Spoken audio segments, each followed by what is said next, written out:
Alright, back at it again. So, I mean, basically, we were kind of at peace the majority of the time. In the last stream, we ended with declaring war on Argos, to defeat our vassal. So I think we're gonna do that and hopefully try to get this done as soon as we can to see if we can get our alliance back with our former ally, just so we have one less enemy to deal with for now. But who knows, because they may be at war by the time we're finished, so we shall see. We're just having a bunch of... We are having a bunch of pirates. I want to get some more light ships, but we ran out of money.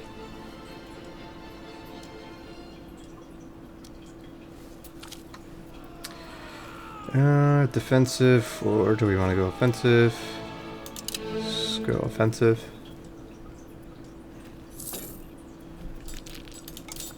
Let's build some more ships.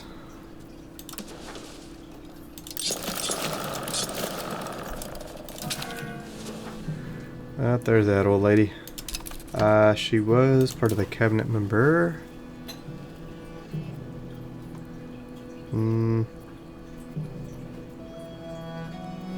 Oh, we don't have enough money.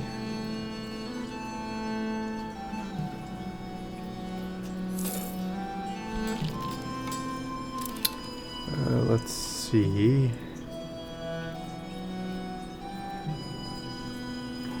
So we have no one from the crown. And we're using admin. So let's go ahead and get the clergy guy.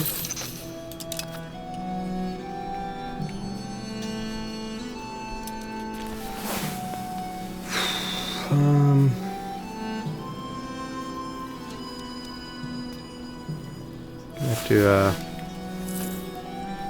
increase our army size soon. Or at least get into a war.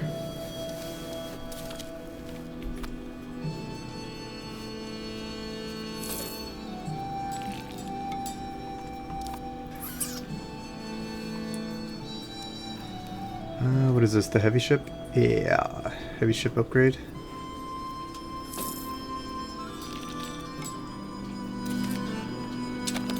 There we go. And then we could do research as well. Let's go ahead and dock. Upgrade. And then whenever you're done, you patrol back. Shows it's great, but we're still losing a bunch of money. Black Sea. They are going back there. Oops. Research.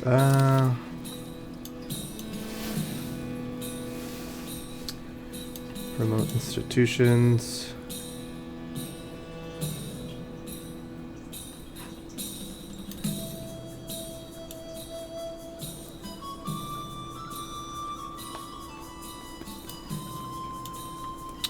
When do we get, what is...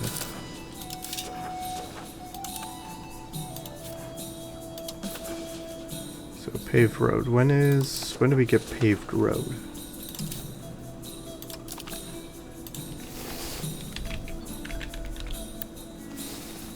Down here. Unlocks paved road 2.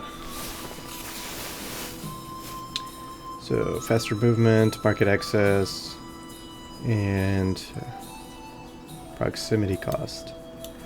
I for sure want to do that, but do I want to do that right now?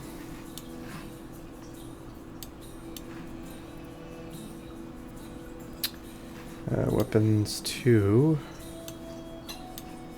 I mean, there's so many buildings to upgrade as well.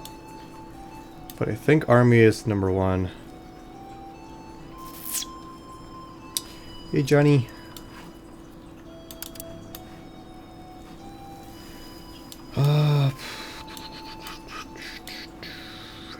Army morale, attrition, morale movement cost. Supply carts would be good as well.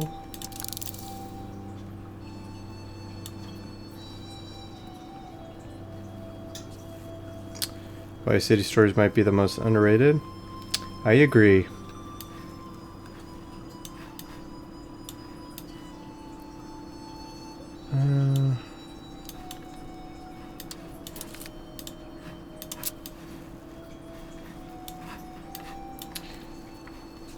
From the addiction that I had with that game growing up, I would agree. Possible government reforms. Construction center.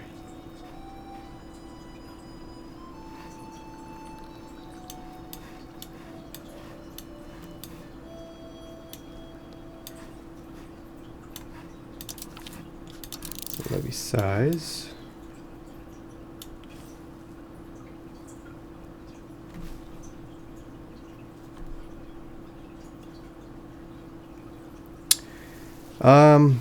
I believe so, because I think I remember, what you would call it, GTA 3 was on there too, I believe. So I never owned a PSP, but my brother did, and I feel like he played that game on there.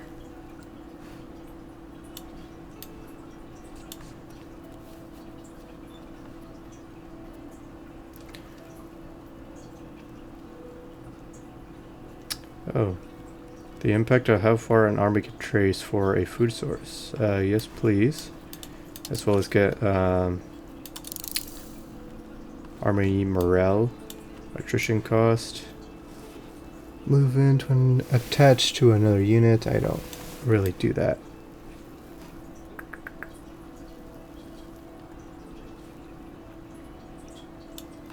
CB creation cost, which in theory would be good, but we aren't really doing that.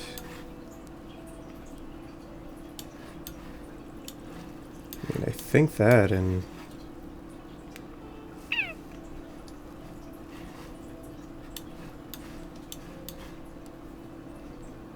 then I guess go for paved roads. Crown power. Expected cost of court -1. Skilled of new artist. Jewelry output. And diplomatic capacity +1. Nice.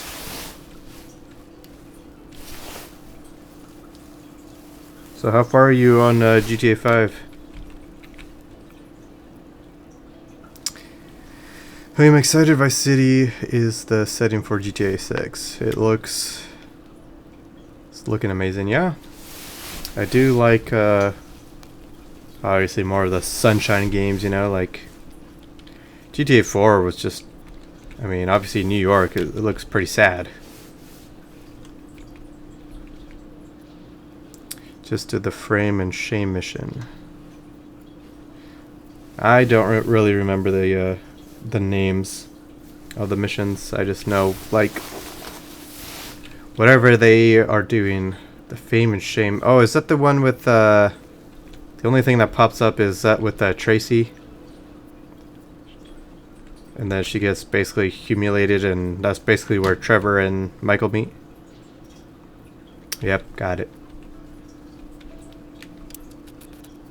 So yeah, you're in there quite a bit in the game.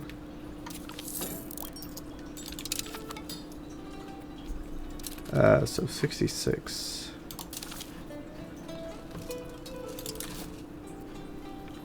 Why are they not? Oh, there's one more for it. Got it.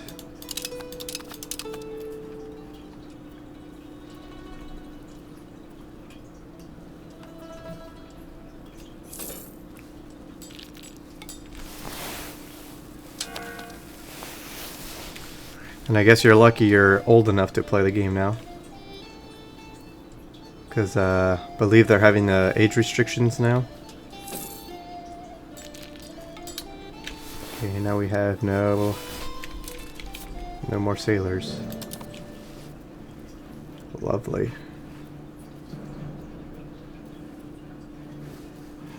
How do we lose all those sailors already? Sheesh. Is there a button for them to just go repair first? Maintenance cost is 20, geez.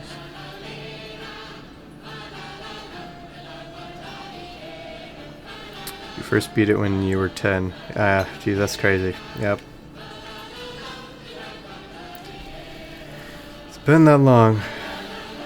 Yeah, my mom either didn't care or just didn't know how, I guess, inappropriate the games could be. Repair ship.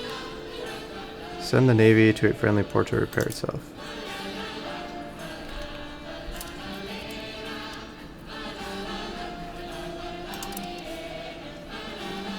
So why is it not... It's not repairing. We're gonna end up losing ships.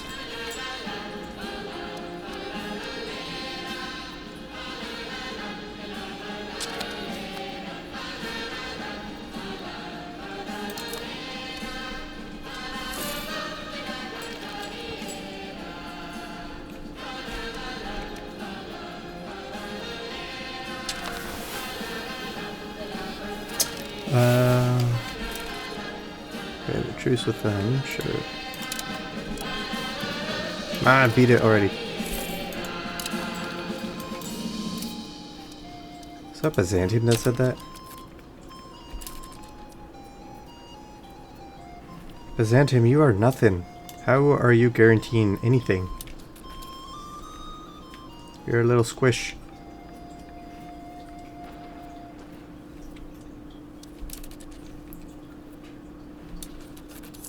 Weird.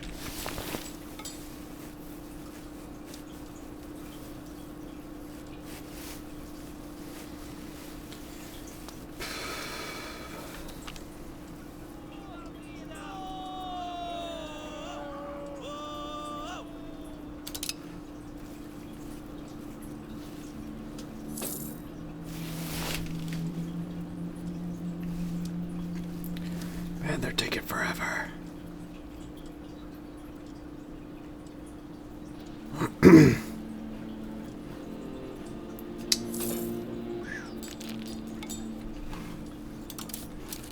Can we not build any more docks? They're still upgrading, right?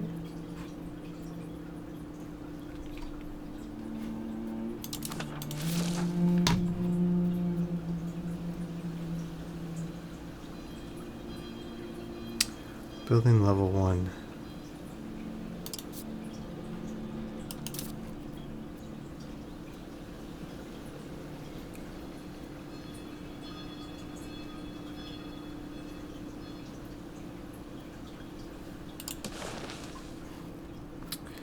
I don't know.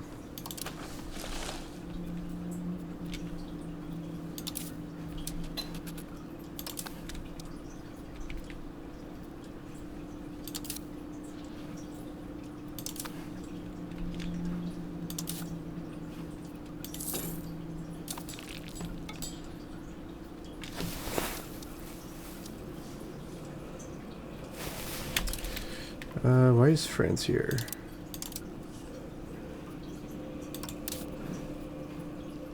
Okay, they're at war with Mamluks and they still have military access, okay? That is fine with me.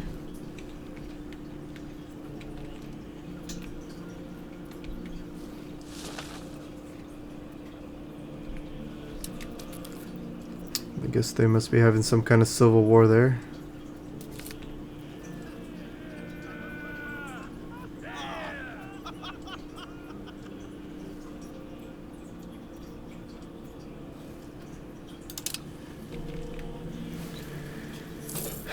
Let's see. Literally just want to be done with this war. If it doesn't take, I'm just calling it. Yeah. Nothing is happening. No. Yeah.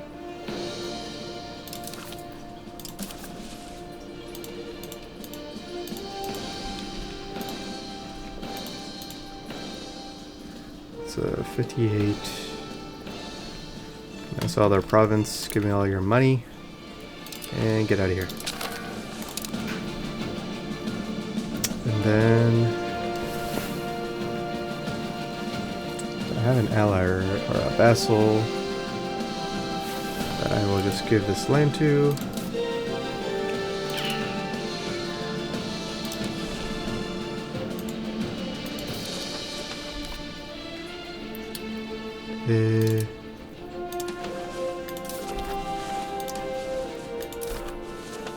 Okay, there we go. So that is that. So now can I get my alliance over here? Indeed I can. So I wonder why, I don't know if they broke it just because of the land that we took off of Egypt and I couldn't make it into a vassal in time. They just got pissed. So I don't think it was anything else. And then I want to improve relations. Maybe drag him in the war with the with Georgia. Yes, manpower.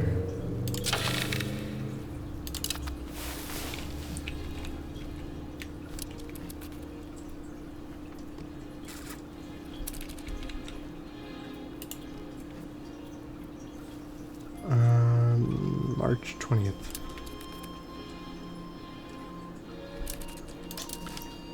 To improve relations, declare war on Bulgaria. See if we can drag him in. Perfect. Georgia will come. Lose 20 stability. Gain some war exhaustion. Yeah, sounds good.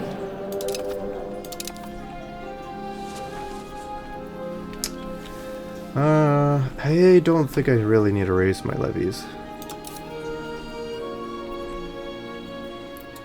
Just gonna start sieging. Let everyone else do everything else.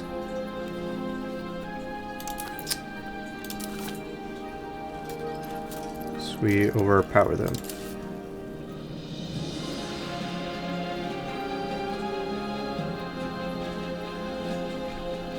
The Ottoman Empire is an interesting choice.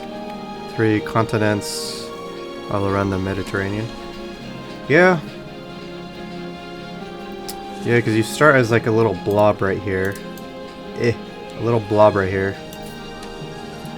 But usually, at least in EU4, they have like this big, like this big chunk right here. By then, and they're a big powerhouse. Back in this time, but obviously they lost at some point.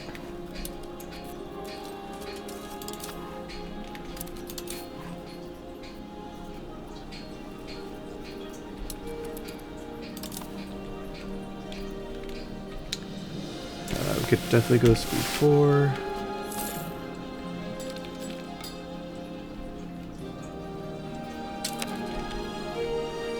Ooh. Now we have too many relations. That was never quite a thing.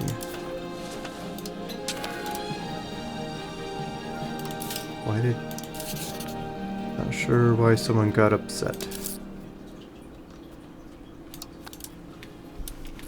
Okay, now it's no longer a problem.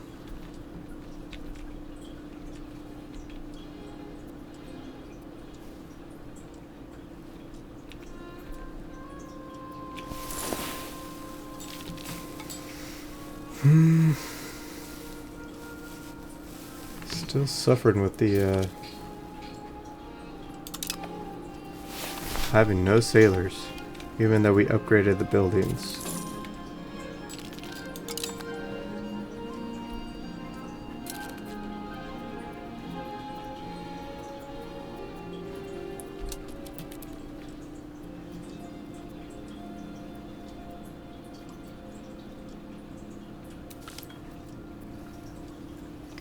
Lose legitimacy.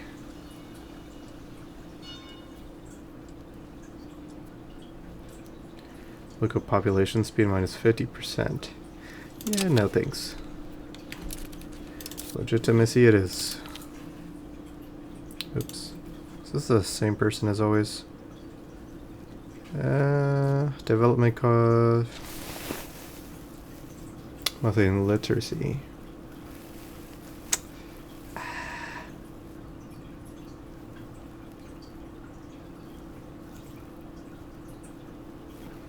Yeah, you definitely can. There's no cap. I don't even know if someone for some reason wanted to play a game all the way until like 9,999, like I don't know what will happen.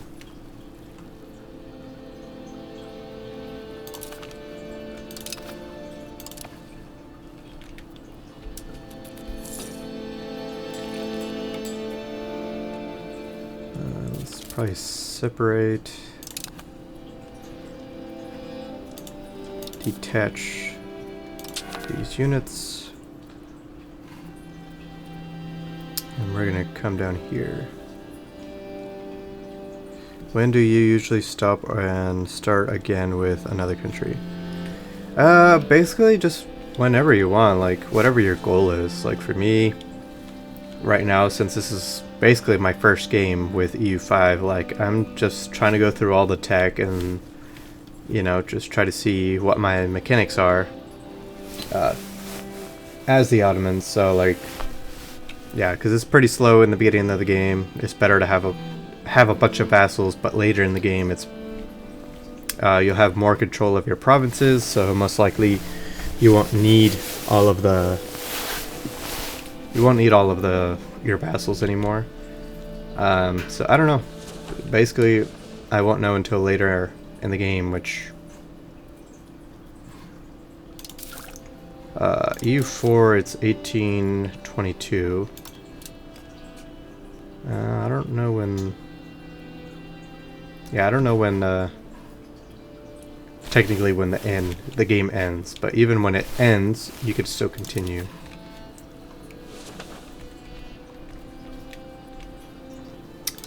So we're bringing these guys down here. Okay, fought them off. Let's go back. Merge them up.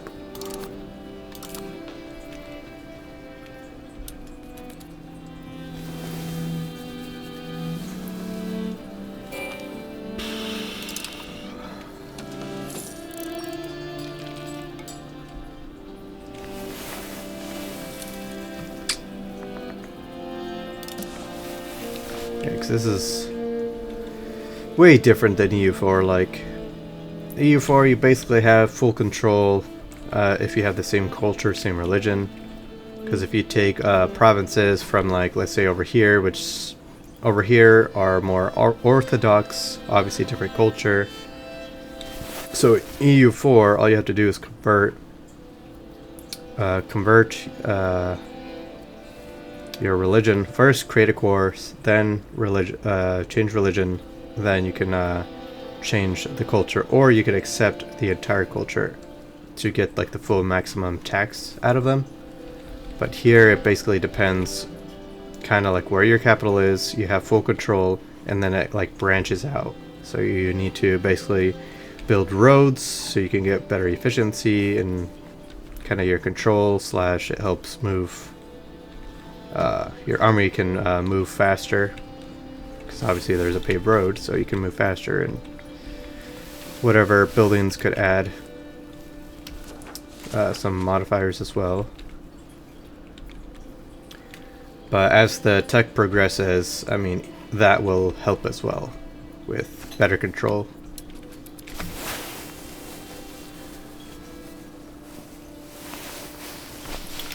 And then the biggest one of all is up here, your overall population in your country.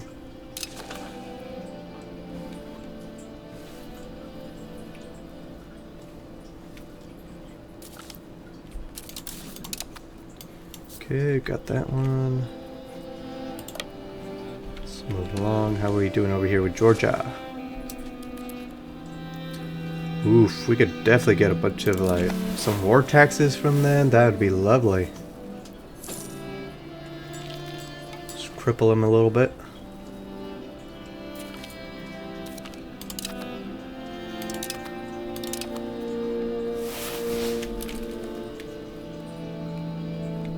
What happens when a civil war breaks out in your country? So yeah, I was playing as Castile, aka Spain, and basically I was allied with France, so France will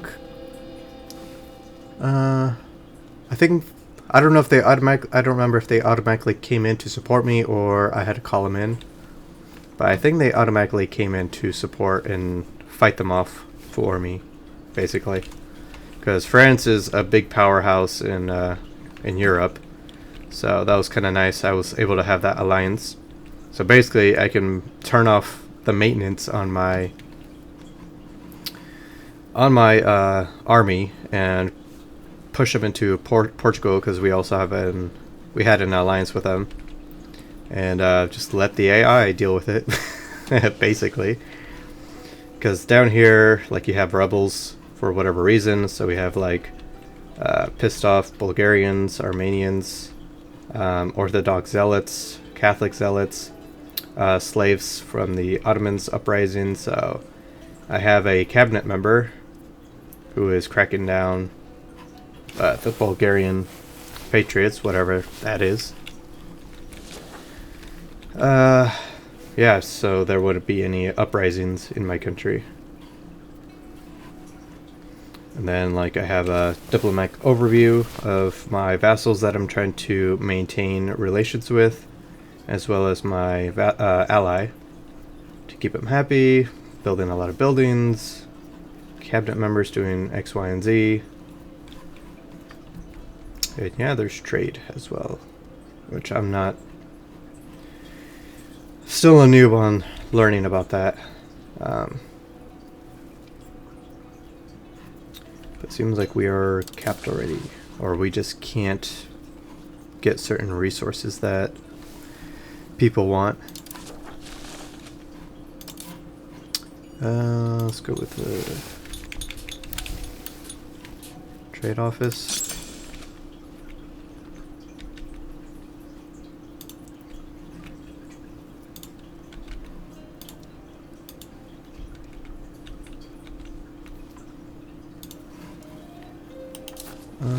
What was the other one? Overseas trading post.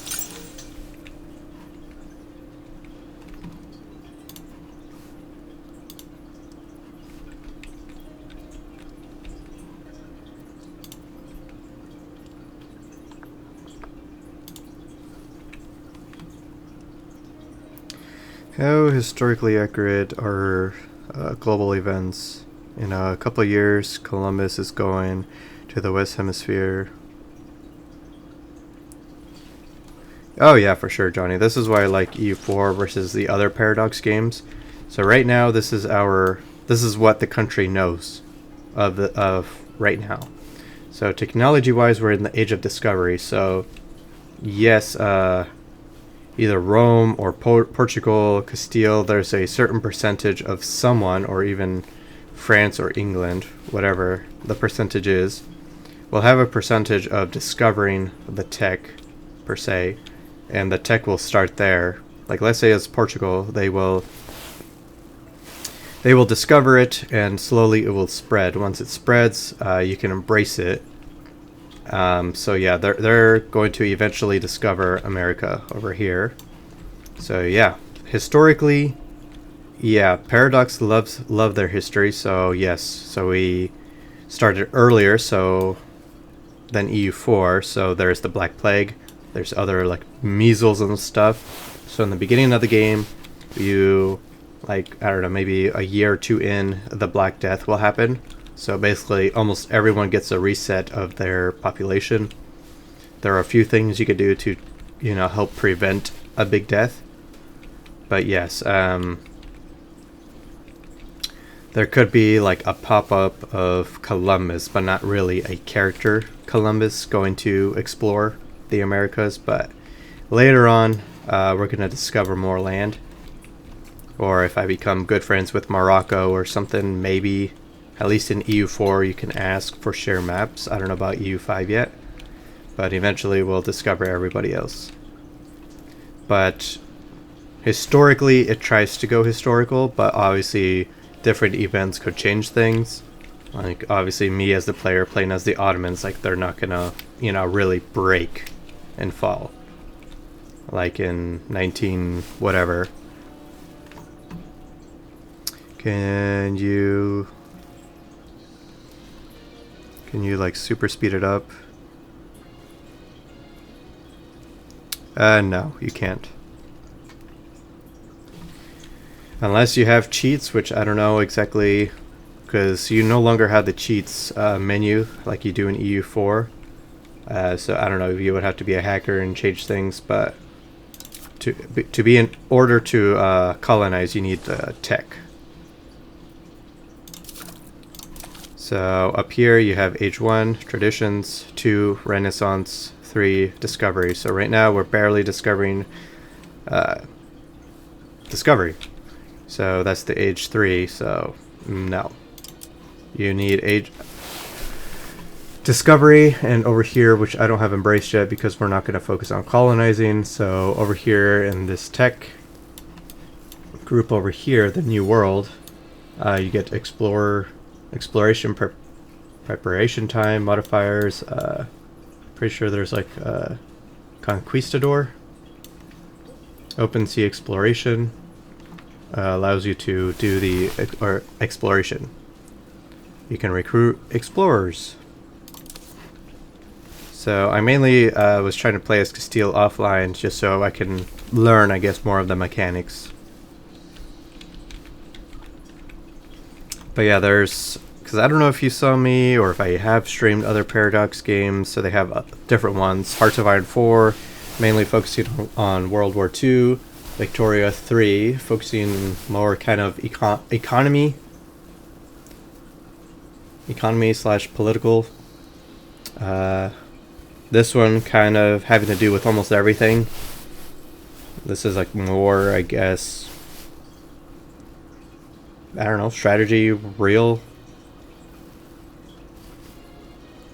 What else do they have? Crusader Kings 3, mainly political slash family trees and stuff like that.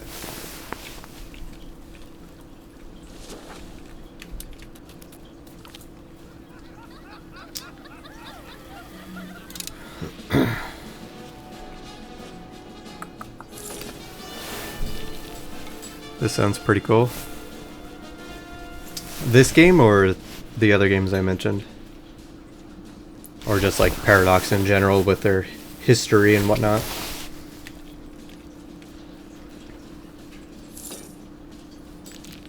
Paradox, yeah.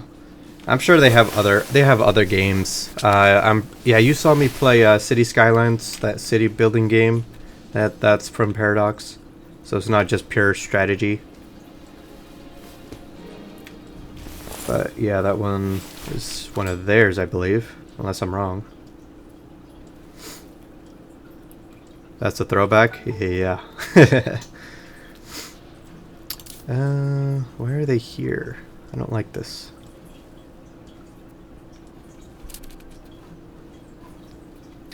I'm just gonna detach and move them out. That's a big stack here. Yeah, they have City Skylines 2 that came out maybe last year. But I'm not gonna bother because it's, from what I hear, it's the same as the first. It just seems like it's more like smaller features that make the game kind of better. So yeah, I'm not meh. Unless it was like 75% off, maybe, but I don't have my eye on it.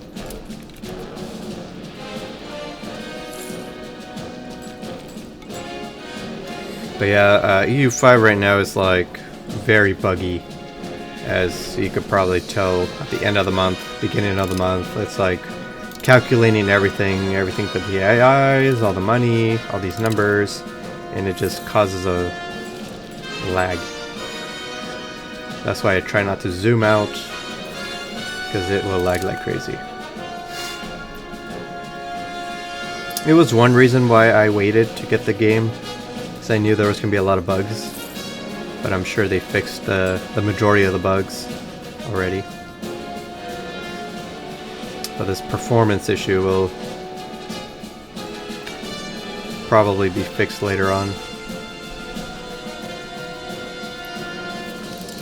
So at least we are losing according to Georgia. Something's going on.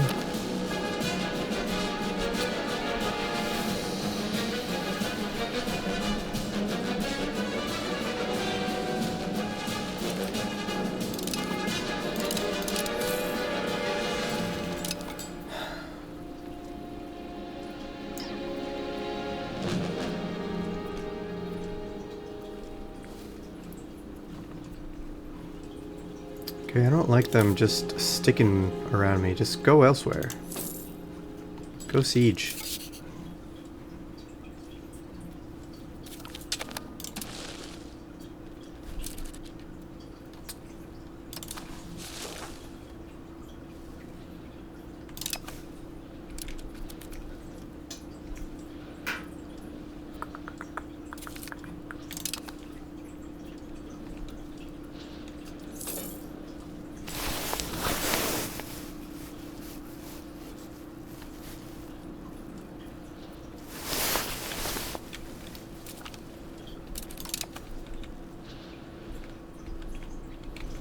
You could probably notice up here, we're the 18th, I guess, biggest nation.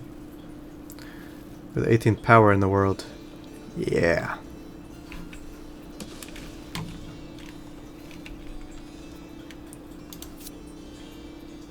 Mamluks is the 5th, really? Wow, they do not seem that strong. It's a very complex game. It looks like a ton of micromanaging bits in different regions you are in control of. Oh, dude, in this one there's way more than that. But luckily in this game, you can have the AI help you. So like finances or the automation, they can help you over here. I'm having AI help me with the markets and the trading because I don't really know anything about that. But there's other things you can have the AI help you. And slowly over time you can try to learn something new and, you know, obviously try to depend more on yourself. Because with trade you earn more money if you do it yourself. From what I hear. Which I can see. Because sometimes the AI isn't making the best decisions. Like right now, like this. We're losing money right here. And yet they're allowing it.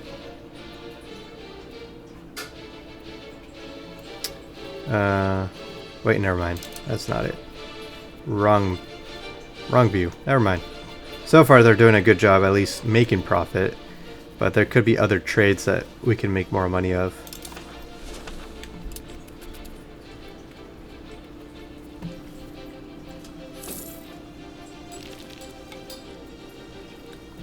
But yeah, like you said, it's a good game to like keep your mind occupied and thinking instead of just like, you know, watching a movie and like spacing out, you know. And for me, it's pretty important to have a game like this because my grandpa had Alzheimer's, and my mom, I remember growing up when she was like in her early 30s, she would like struggle, not like really severely struggle, but like her memory wouldn't be there. And like if I now that she's like in her late 40s, it's a little bit worse. Like she doesn't remember certain things or events that happened in my childhood. So it's like, okay, that's 2 people in my family line, and I'm like, I don't want that either because I sometimes forget some stuff too, and I don't want to be in that route, you know.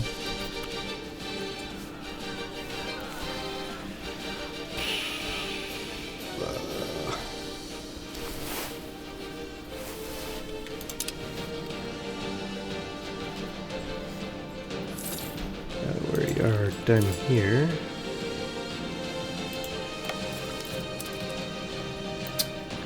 levies. Okay, we can upgrade something. Sure. Okay, let's go over there.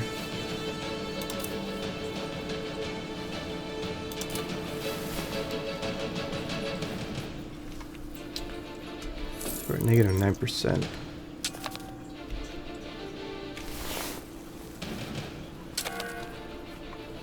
So it looks like they're winning some battles over here.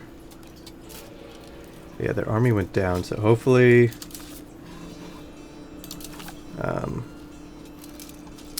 my ally isn't thinking of like piecing out. No, he's still 84%. So he has done that. Or he just leaves me. But at least we were at a point where we can finish off the war ourselves with Egypt.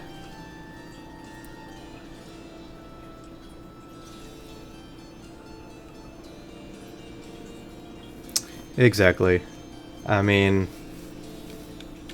I don't know why my grandpa had Alzheimer's. Like, some say it could be sugar in the brain.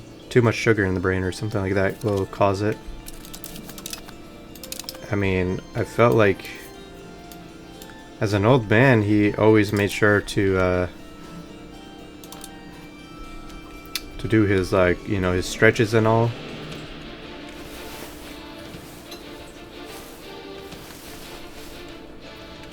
Because I think I don't know, I don't remember. See, I think he did have Alzheimer's for several years before his death.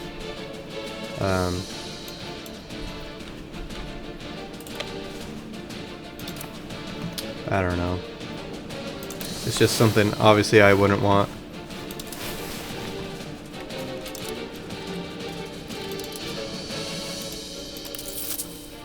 So let me get that guy. I thought I had another big stack.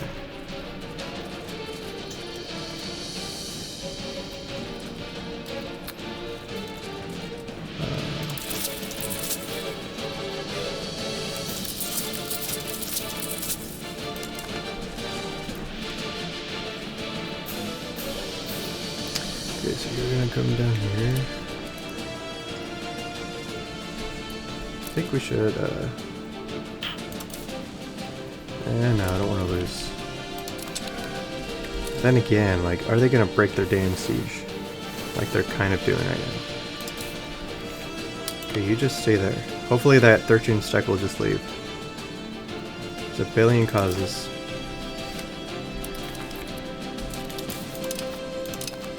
Okay, you get down here, merge with these guys, and then everyone else can just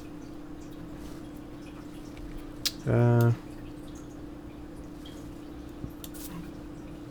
guess we'll see.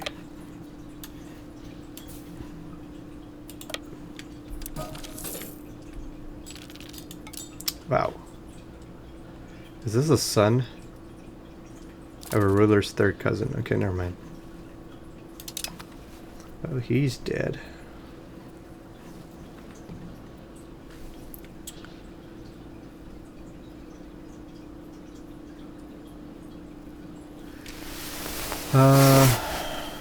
Also with trade, let's say you are about to enter the Atlantic.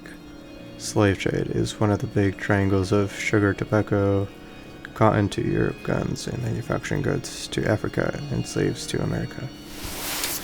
There is like some events like that. So like the event, I don't know about any other ones, but this one.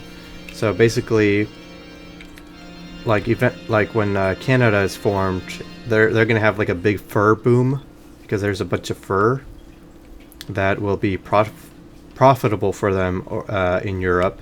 And right now Novgorod has a bunch of fur. So from what I heard, Novgorod is pretty strong right now, but once Canada is a powerhouse with the fur production, the Novgorod is going to get pretty weak. So that is a historic event. As you could tell, they don't exist. but basically they're Russia. And Muscovy is not even doesn't exist anymore either.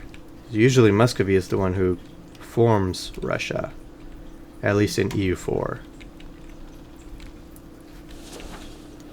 But yeah, that doesn't mean Russia won't be formed. Like, there's a region that can form Russia per se. So like anyone here, like Novgorod or Latin American, create Russia. It's not just Muscovy.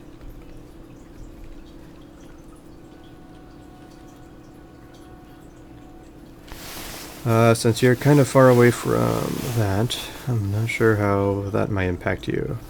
Possibly trading for American goods that are coming from Western Europe, or any country that has dipped their hands into America. So it's kind of, I don't know, because again, I don't really fully, truly know trade, but basically, like let's say Castile, they form Cuba. They have Cuba as a colony. I think Cuba produces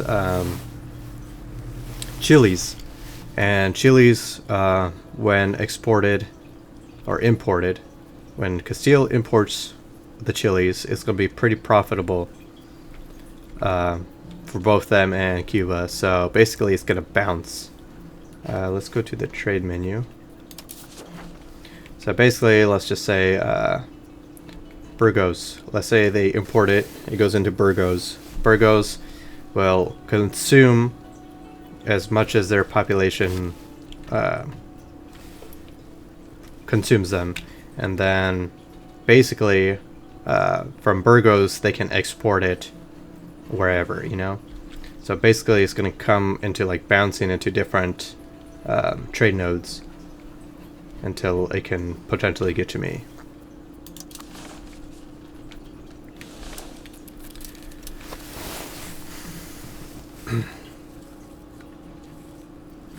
Are we done here? Still, why are we still... I don't understand why these are not repairing.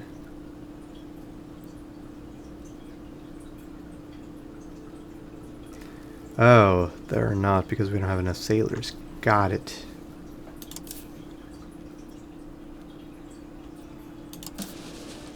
So let's go to the Black Sea. Right.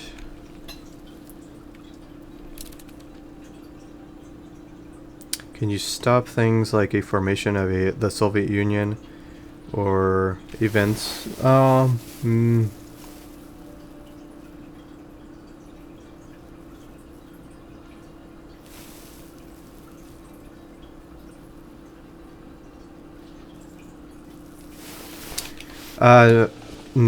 So wars, no. So for example, because I'm assuming it's going to happen here too, because obviously historic reasons. EU4, same thing. So you have the HRE here, and basically everybody's Catholic, basically from here on over here. But then you got the reformation of Christianity. So basically, there's going to be events that will trigger, and every game could be different of who joins which side, Catholic or Protestant. So they're going to choose sizes, and a big war will come with all of them, and that's going to be it, you know, of which side you land on. Preventing Novgorod or anyone else from creating Russia, not really. The only way to really prevent it is to conquer the entire land yourself. Otherwise, it's most likely going to happen by someone. And I don't know exactly what those, what you need to do. In EU4, you need certain tech, and you need, I think, certain provinces, I think, to create Russia. So I don't know what it is here. Soviet Union, I don't know, because I don't know how late the game goes and how far it goes, but it could still be a possibility. It's like Egypt right here. Like, obviously, Israel doesn't exist, but there's like a hidden, you know, mechanic where if you have certain provinces, you can create it. You can create the nation, per se. At least in EU4. Here, I don't know yet. They're similar in their own ways, but obviously different mechanics. So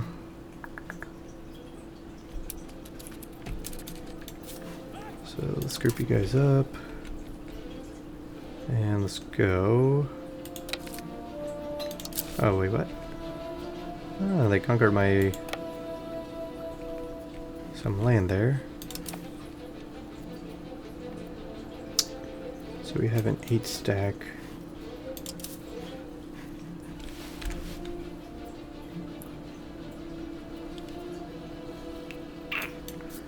Um...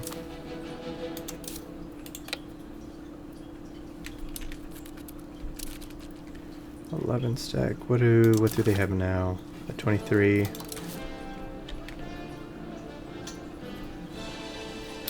We'll take these guys as reinforcements. I don't believe we have any crown people. Seems like the baby stopped flowing or something. We'll just take them over here for reinforcements.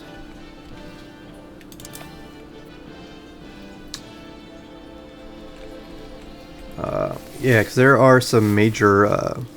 because I know the Catholic and the Protestant War is a historic event, so that is one, but you cannot stop it from happening. The event will trigger at some point.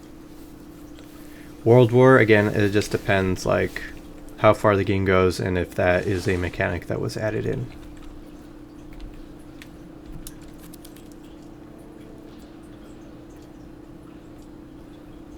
Because basically, like, this is a game where... I mean, this isn't Hearts of Iron 4, which focuses on World War II, so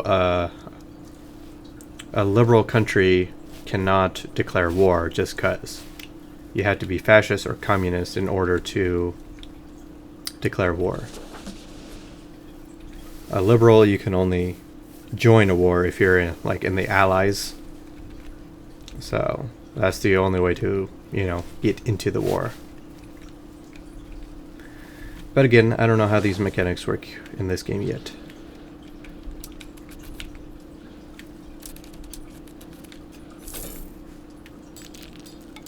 Very, very, very complex. Yeah, and that's why I love this game. I mean, you know how many hours I have on EU4? Under 1,000, my guy. Gets a construction. I can't really build ships.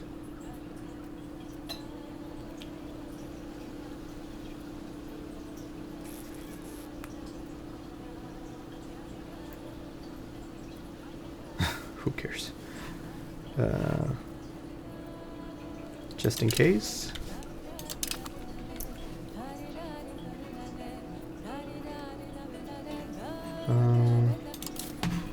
Can we put some clergy or burghers up in here?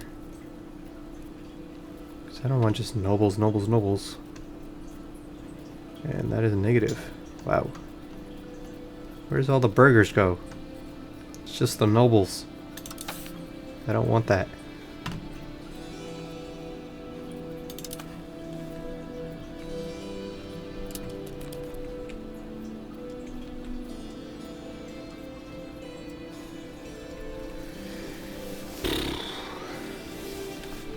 So that's why, at least in this game, a reason I like it is because at least in EU5 there's automation for the AI to help you. EU4 definitely took some time. It felt earlier in the game. It takes longer because things are very expensive.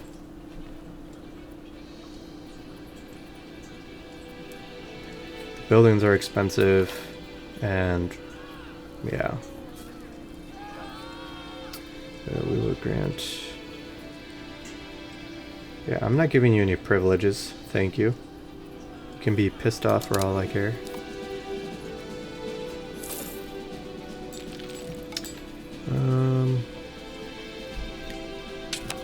We could put these guys over here to help with sieging.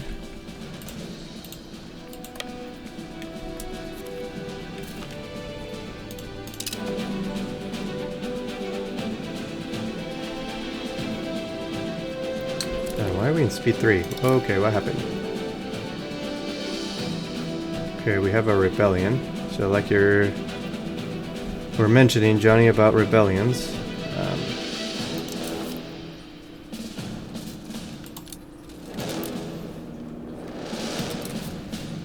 So it's just a little province. And luckily there's no fort. So this shouldn't take long at all to conquer. So if this 6-stack can just come over here.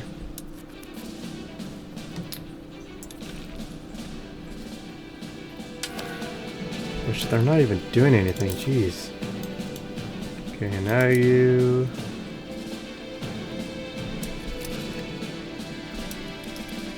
You're suffering some attrition. Okay, they're really not doing anything. Let's split these guys off. Fight them off. Back to speed 4.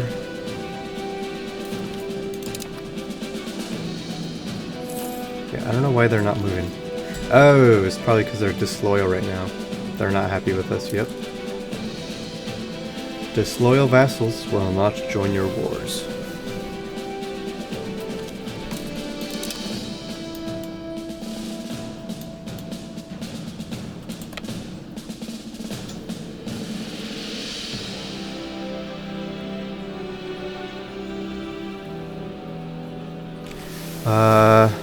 I mean, World War I is basically alliances. I don't know how alliances work here, or if you can or can't form an alliance with someone. Ottomans and central powers, but how does that work if you manually form an alliance with France or British Empire or Russian Empire, which are allies? And not for nothing, it's because of the revolution.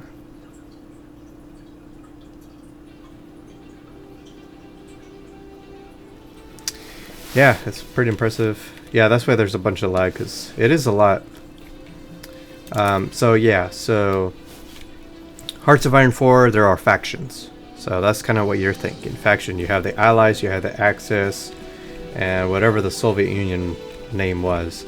So in that game, you can create your own faction and basically invite people to join your faction. Here, it's kind of like the real world. Like, basically, you have to improve your relations with whoever you want to become allies with, and that they have a certain degree of opinion towards it, then they will accept it. So, like, let's look at Hungary. So friendly actions, you can see offer alliance, they will not accept. Why? Well, we're at war. Distant war, or border or distant, so we're not really close to them. And they have a base of -40, but we have positive opinion 13. They trust us by 8, and our strength versus theirs +1, so our army size is bigger than them, so that's a attraction. We could also go to diplomatic view, actions, friendly actions. We could offer alliances, and obviously no one's going to join or want an alliance because we're currently at war, but if we were at peace, these guys would... Well, is this my... No, this is not my vassal. This is a neighbor. Would accept an alliance. Because obviously we're a big powerhouse, so we're way stronger than them. They have a good opinion of us. Yeah, we're stronger than them. They trust us, apparently. Yeah. So, if we were at war, we could see who would accept an alliance with us. But if it's a different country that you want to strategically create an alliance, then you would have to improve relations with them and do X, Y, and Z's. You could send a royal marriage to improve relations with the country. So, as you said, complex. So I think, at least, again, EU4, anytime when you start a brand new game, let's just say it's Castile, there is a chance that France will hate you and may rival you. Or there might be a game where France will love you and will accept an alliance. So speaking of events of wars, England and France have their 100-year war. So that is something they've been fighting for. And I don't know if it's truly over yet, but at least played as Castile, I was France's ally, so we were a part of the war. So it's historical, but here in this game, how they implement it versus like mechanics, like you know, you have a percentage. So here we have 50% percentage of the entire war with Bulgaria and Georgia. So right now you can only take 50% of something if you speak with Bulgaria. If you speak with Georgia, you have only 7% war score. So most likely they will accept a white peace like they would right now, but taking land, it will not allow you because you at least need a minimum of 10 war score to take something, even if it's the smallest 1 penny, which is called a ducat, but just saying. But if you were to speak with Bulgaria, that's different. So with the 100-year war, there are phases. So you're going to start, assuming you're going to, no, you don't start exactly with the war right away. But eventually the event will trigger, you're at war. Most likely, as I've seen, France wins. Because I guess historically they won some of the land that England had down here. And some of the land they have up here. So if there's 3 phases, usually France wins it. So it's more phases instead of exactly this one war taking 100 years, because that's just how the mechanics work.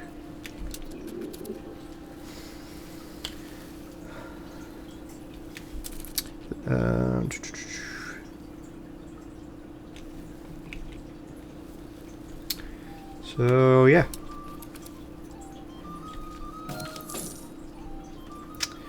Another guy passing away. Like, can the crown people just have more babies? 'Cause we are struggling here. They need more babies. 2 of your children are dead. The ruler's son, and I'm surprised our ruler's still alive. 68.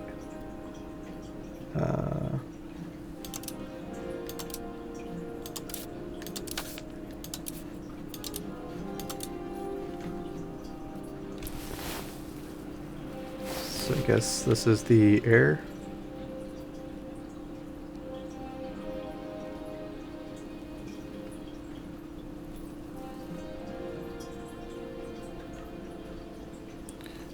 So it's not involved, but France is conquiring countries. Here will they come?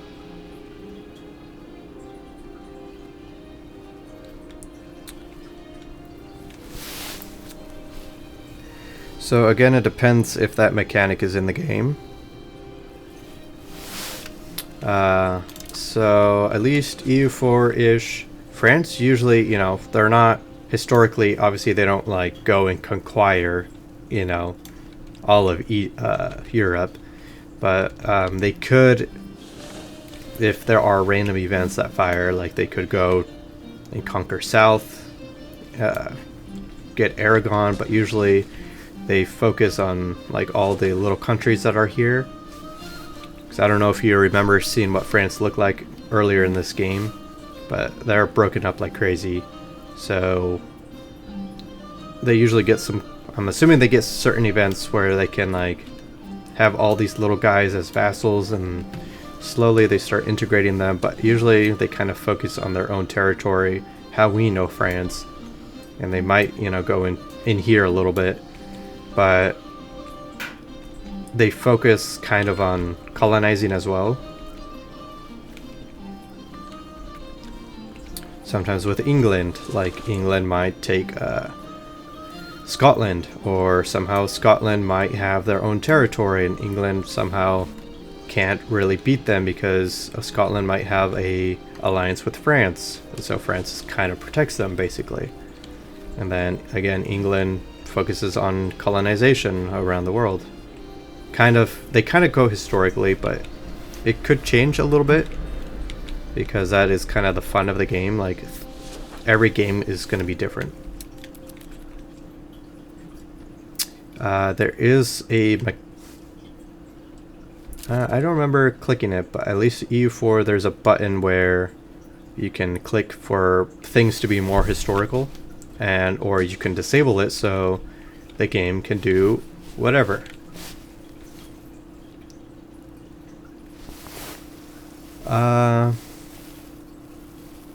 What about Germany?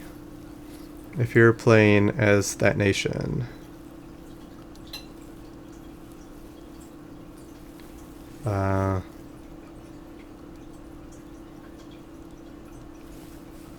again, I don't know how far the game goes and the mechanics, but yeah, there are, well, like I mentioned with Russia, like usually there's a bunch, thousands of provinces in different countries here, but like again, like regionally, obviously Germany's right here, so you need certain provinces and I don't know what else in order to form Germany, but yes, Germany can be formed.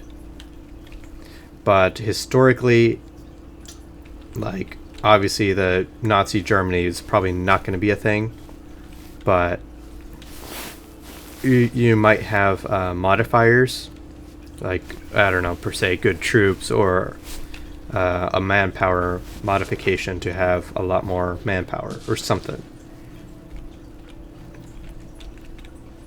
Yeah, because EU4, there's no, like, Nazi Germany, it's just Germany. And then you have, like, good or powerful modifiers if you play as Germany and form as Germany.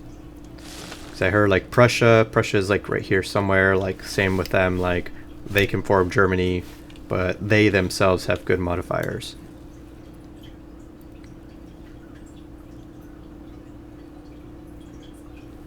It might happen, it might not. Germany for sure will most likely at some point be formed.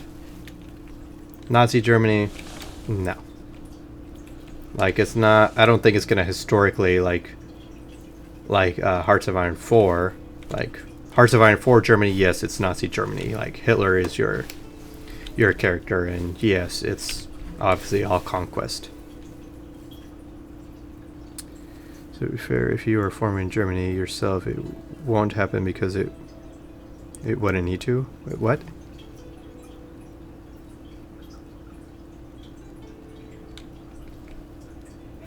Because it wouldn't need to? What do you mean? If I was forming Germany, it won't happen because it wouldn't need to. The only reason to form a country is most likely because you're going to have better modifiers as that country. So that is the attraction to forming the country. Just like forming Russia, they might have better modifiers than any of these countries right here.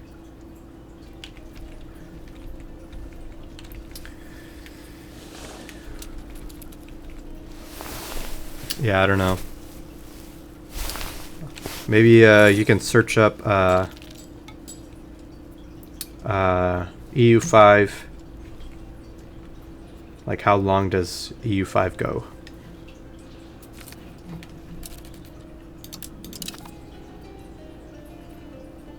So it seems like they tried to attack me, but they failed.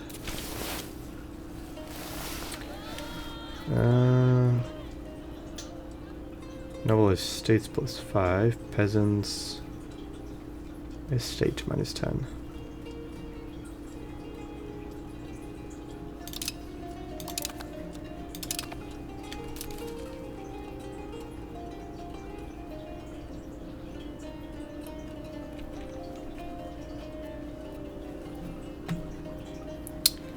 What do you mean? Share that, or is it a spoiler? No idea what you're talking about. Whoa. Oh, yeah, I forgot about this. Whoops.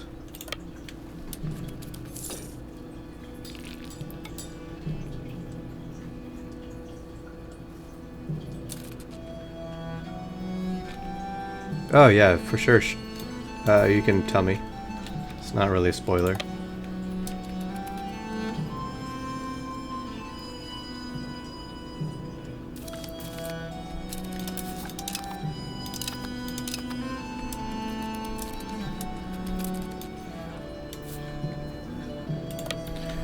And then let's get these troops out of here. Let me see.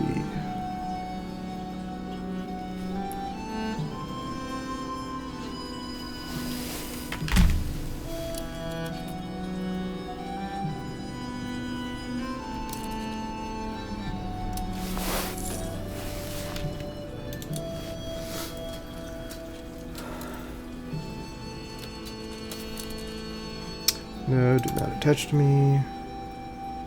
Yes, it did start at 1337.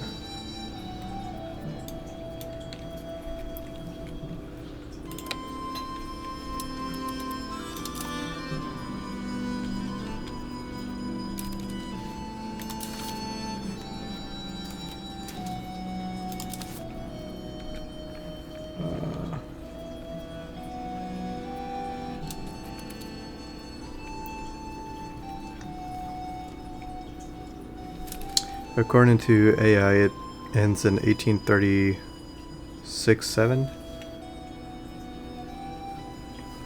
Okay, so not too crazy. So yeah, for sure, World Wars is no mechanics, for sure.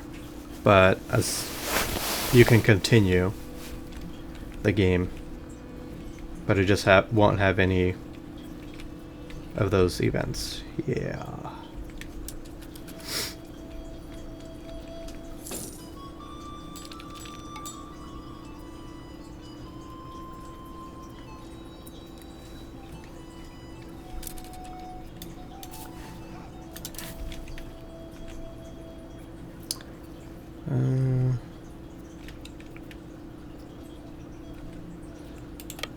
Just stand there first.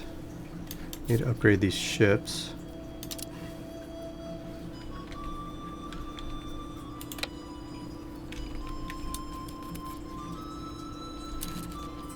Maybe not.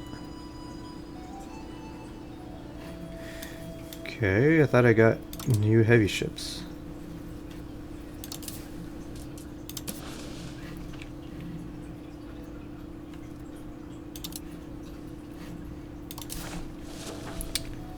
Let me double check with these. Okay, here we can.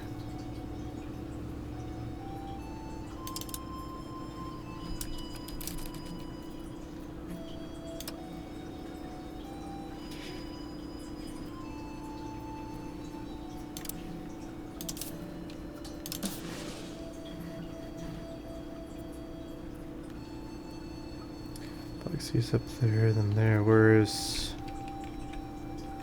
Okay.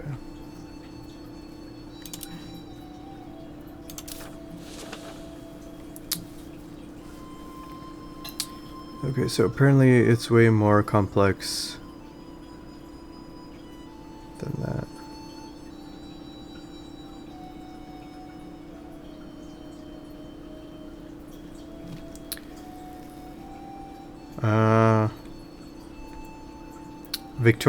Victoria 3 and Hearts of Iron 4, they... Oh, no worries, Johnny. I don't mind at all.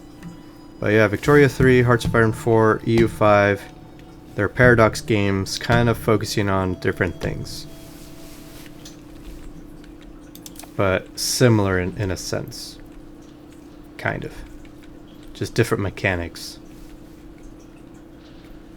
So Hearts of Iron 4, like, let's just say you have Germany right here, and then you got Poland. Like, you could set your troops along their border, which every nation will, just to protect their own border. but you can basically you draw out a plan, and once you declare war, you can activate the plan to happen, and then your AI troops will follow the plan, basically. So it's kind of a cool mechanic. I kind of like it, but I'm not really good with Hearts of Iron 4, even on the easiest setting. I don't know why. So that's most likely a game you won't see me stream. And the Victoria I played, it's alright, but EU5 and EU4 are like the kings of all those games. And then Crusader Kings 3, I'm not really interested because political and family tree, and it only takes place in Europe, so I don't really care for it. Oh, so we're done here.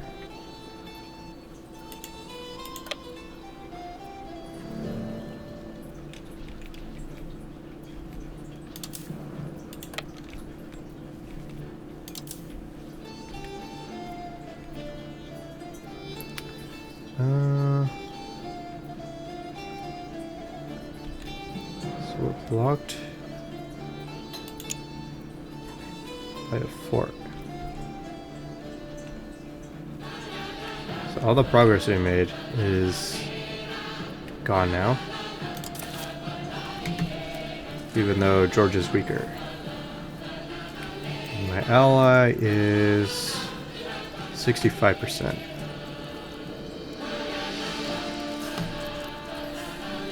If you have more questions, feel free, Johnny.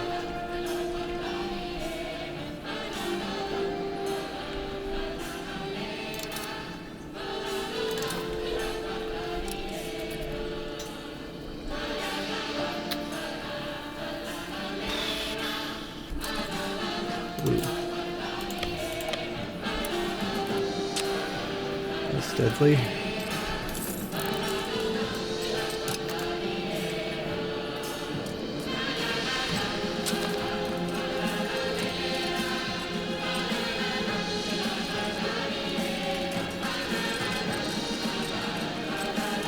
Yeah, for sure.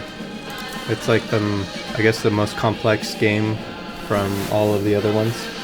So it just adds more to it, because it's like Hearts of Iron 4, it only revolves around World War II, so it's like any game you play, any country you play in Hearts of Iron 4 is leading up to the same thing.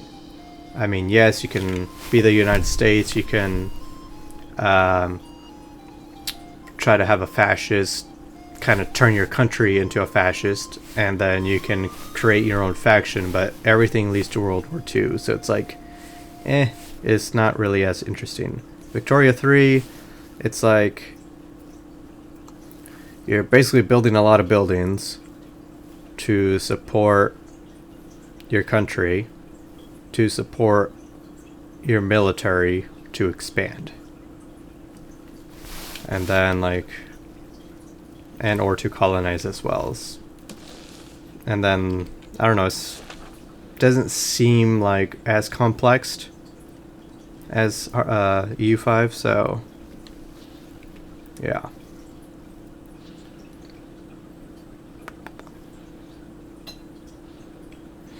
I might see if I could get my hands on this, and I might try it in the summer to get my brain stimulating.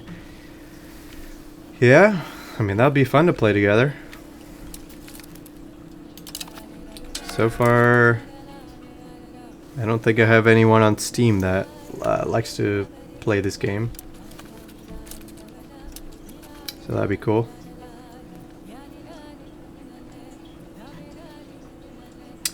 Now we are losing this war again. But we'll get it, we'll get it.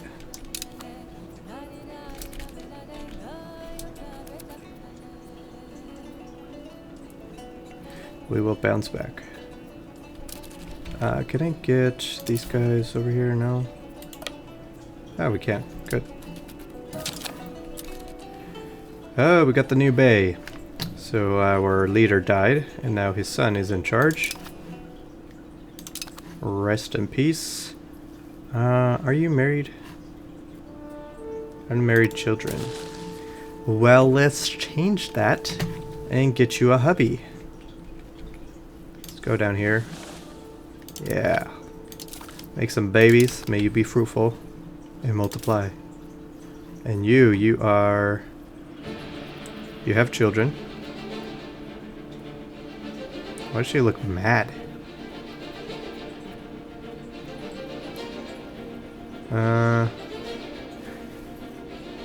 Consort in the country of Chile. Okay.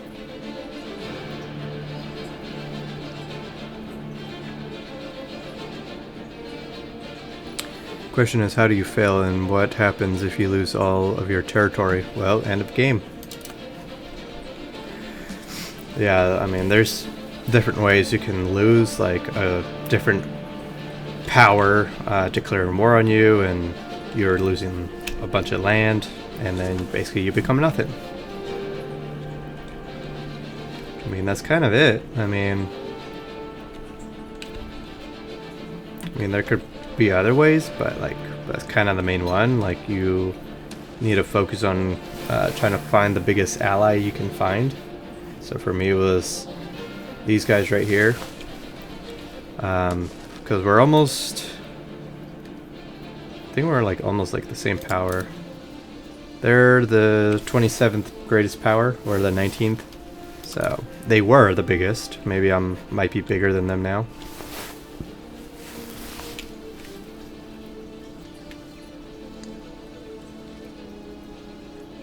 So the other thing, a new ruler, and he is unmarried. Can you go to ally or other nations to find a princess? Yeah, to find a consort, yeah. So just like you saw, basically I married my ruler's daughter to my vassal's, I guess, son. I didn't really read exactly who he was, but basically, yeah. Yeah, you could... It'll show you a list of people that are available for that marriage. So to add to the complex, so in your government, in the beginning of the game, you start pretty low on your crown power. So right now we have 27%, and then you have your nobles, you have your clergy, religious people, you have your burghers, which are more focused on trade, your commerce, tribe, Zimmy. Whoever this is exactly. But yeah, so basically you don't want them to be overpowered. I think in the beginning of this game, or I don't remember if it was Castile, they were at 58%. So basically what will happen, I think it was Castile, because we were having a lot of civil wars because they were overpowered, because they thought they were stronger than the crown, so they were trying to basically get into power. So basically there are certain reforms we can make to give us more crown power, and then eventually you take a big stability hit to revoke some of their privileges. So privileges will give them, like this one will give them 33% power. This one gives them 100% power, even if it gives you good stuff. Like this one gives you discipline, so that's good for your army and whatnot. So I'm basically in a spot where we're not really having the nobles rise. So we're good. So like what I mean about, you know, the crown people being fruitful and multiply is because you want the crown people to be in your cabinet. So kind of in your government basically. So you'll have more, that will give you more crown power. So right now somehow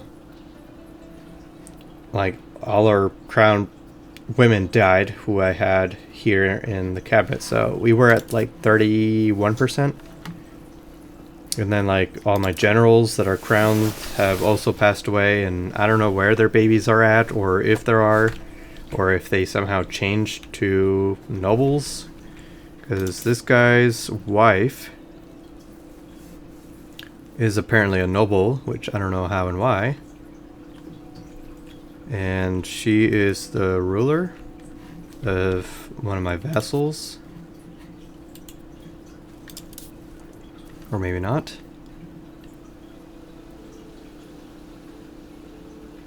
So he is a crown guy. So I try to put...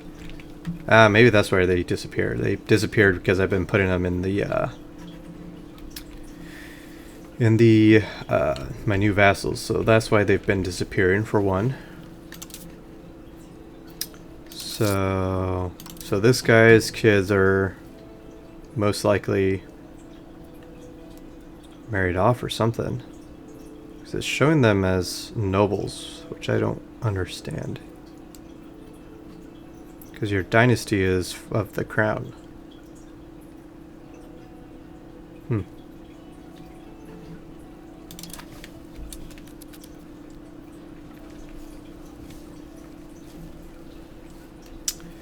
Yeah. And again, we are having too many relations, which we are already spending a lot on diplomatic power. So because this is an issue, we probably need to start annexing a vassal. Which I think is going to be these guys.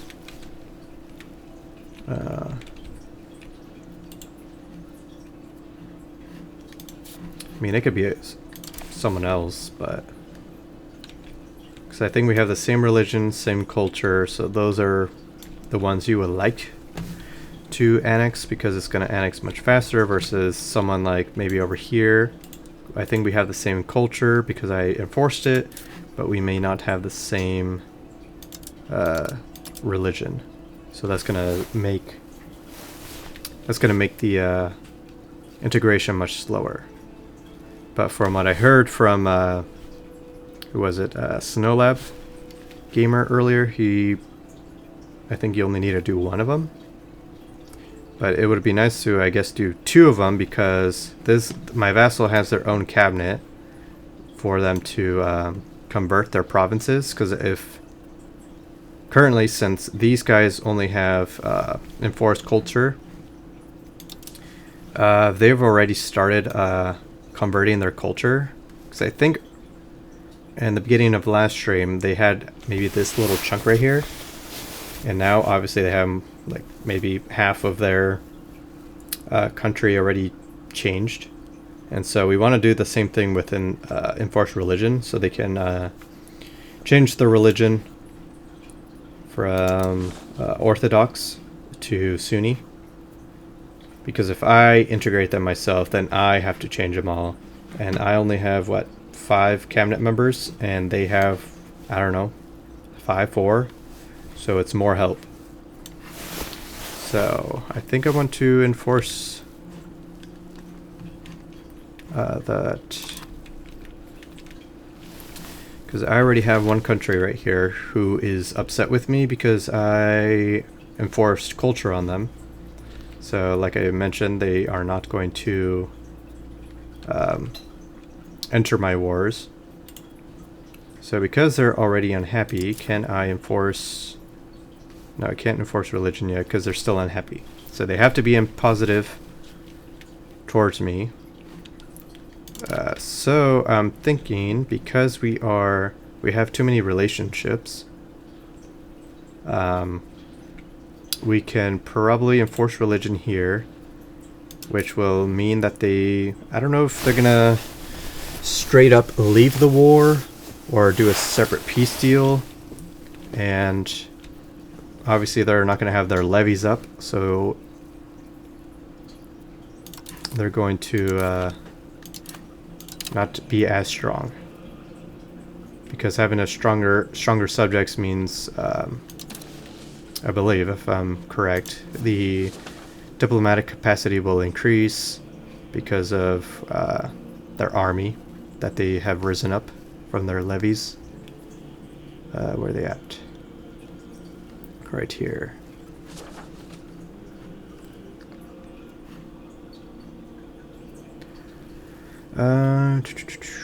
Base value, relative power. So yeah, it's the power. Power meaning how big their army is, basically. So if they step out of the war, which they're currently in the war. Yeah, because they're starting to be upset right now because I just enforced their religion. Also, you haven't said anything.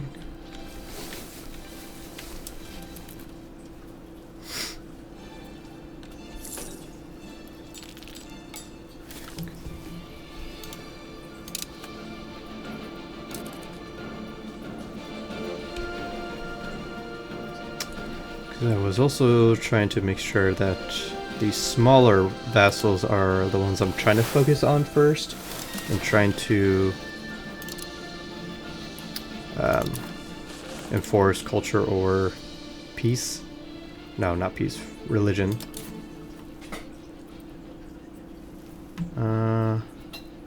So I think these guys might be good.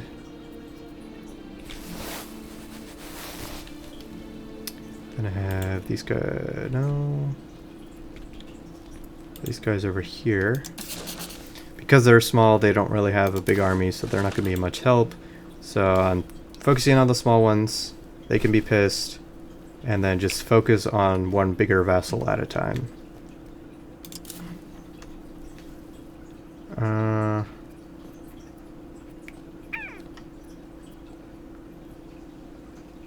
I think we're good here too. Seems like. And then the third guy over here.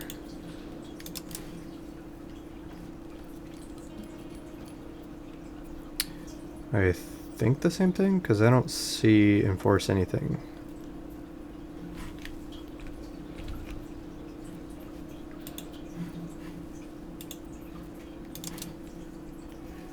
Yeah, so Vinden, we still need to enforce religion.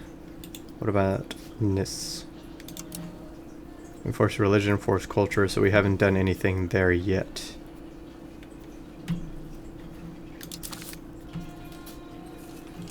So I might just wait a little bit longer.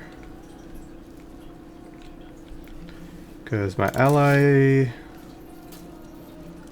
is losing more interest in this war.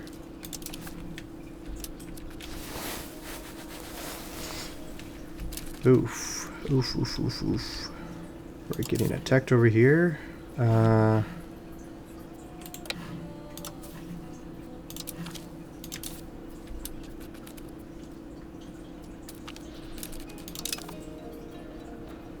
Okay, we still won that even though we did not have enough of a navy over here.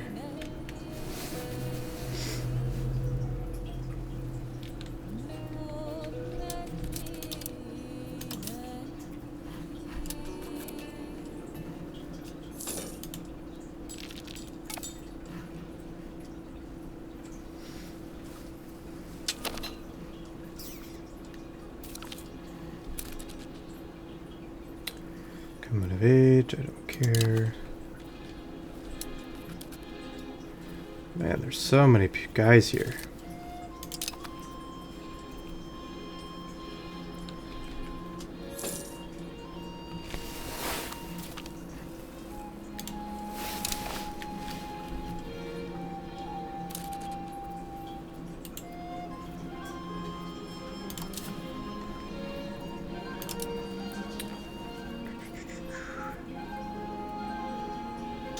So do we already have fleet base access?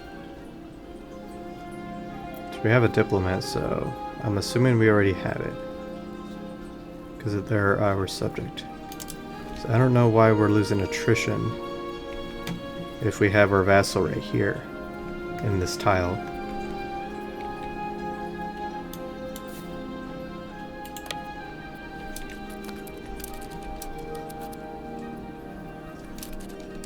And then we're obviously receiving food.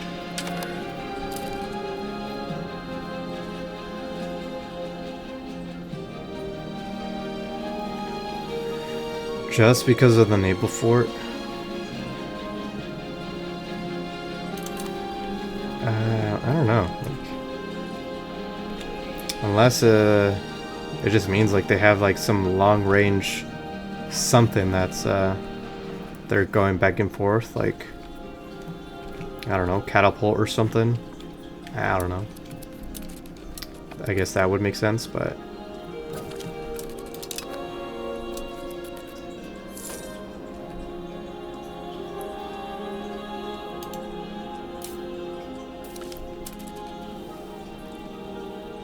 let's see.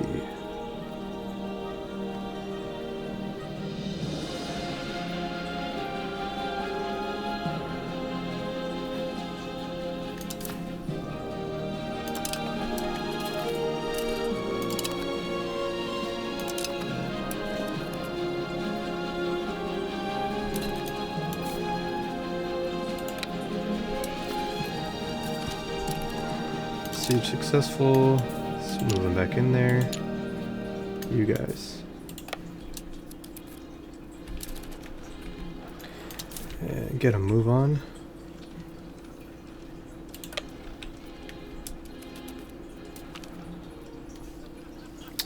Fire research progress. Nice. Now over here on a tile where it's like all hostile, I understand. But I don't really think I want to do that.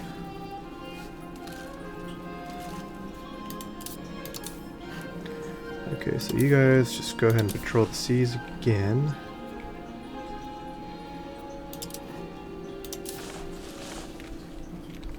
Then same with this other guy in the Black Sea.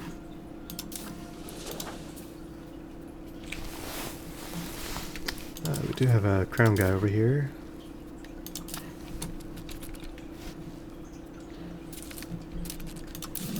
Okay, siege down here is complete. We have another fort over here.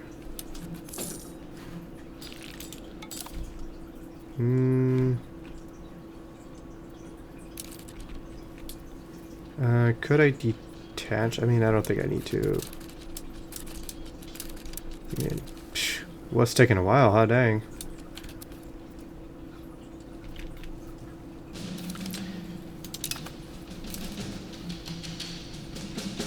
But yeah, I think with Hungary, cause I'm gonna see if I can eat up all of Bulgaria. And then with, not Hungary, Georgia, I want to try to eat their coast and feed that to my vassals, so they wouldn't have a fleet anymore. And take war reps and money from them. Kind of weaken them up a little bit.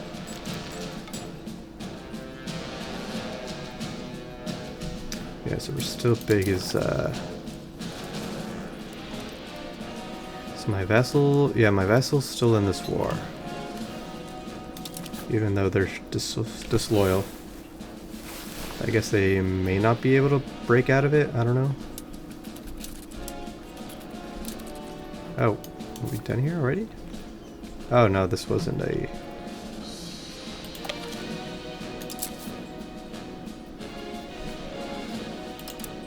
That wasn't the fort. And I'm locked? No? Oh, so why are you guys breaking your siege?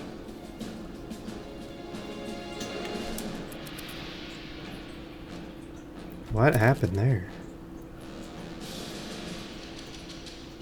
It's impossible to move an army to the mountains during normal winter or severe winter. Okay. So is that why they got kicked out? Interesting. But that also means we can't move further unless, yeah, because we're blocked. I don't know, kinda doesn't make sense to be blocked by a fort. 'Cause no one can be there. Like, I don't know. And what happened over here?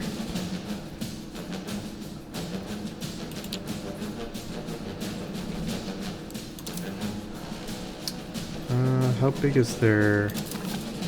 Yeah, they don't really have much of an army anymore. Okay, so you guys, you go over here. No, because of the severe winter. Well, that's a new mechanic.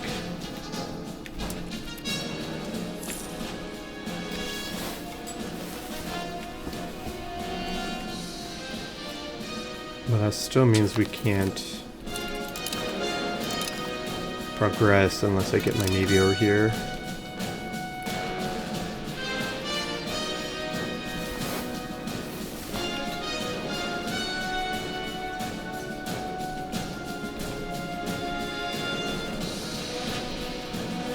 Well, I guess let's get you guys down here.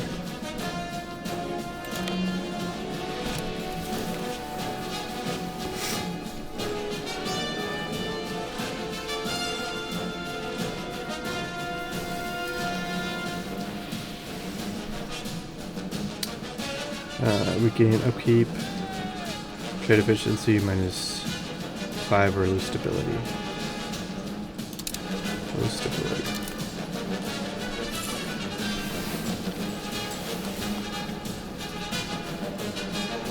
Okay, where are these good at?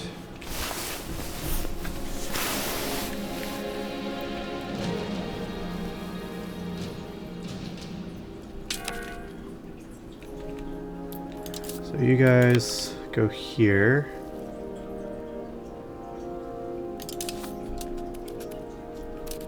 Hope you're using these guys.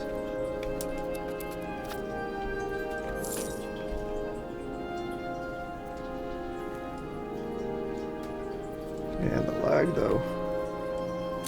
Okay, well there we go. My ally's asking for money.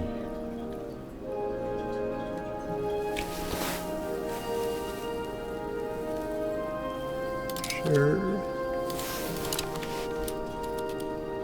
I really want to.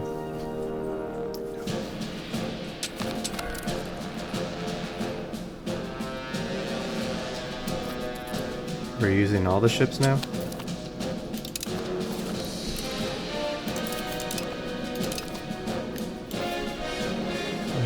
So let's go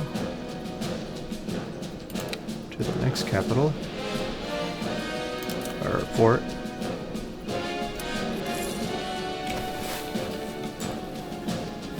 Don't like that that all my ships were used, but it is the fastest way, but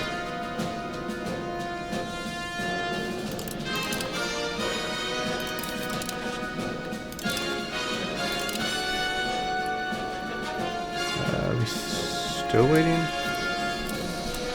Okay.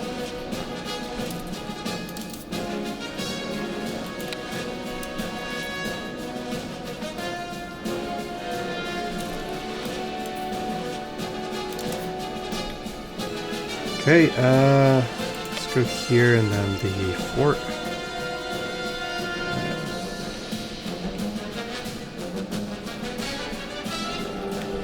So are these guys gonna go back, or? I guess not. I wish they would just go back to what they were doing previously. At least the ones that were pulled out. So you're going down there. Now I have to manually put them back to where they were. So you're going back to the Black Sea.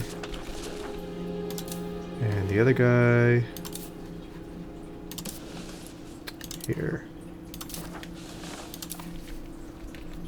We're still losing a bunch of sailors, man.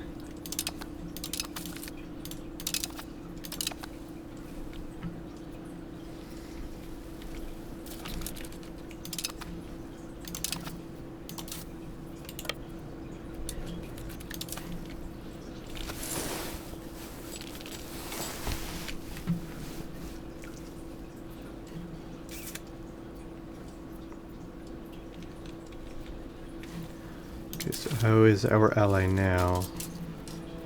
49%. Georgia wants out of this war. Can't. Bulgaria's 100%. How are they 100%?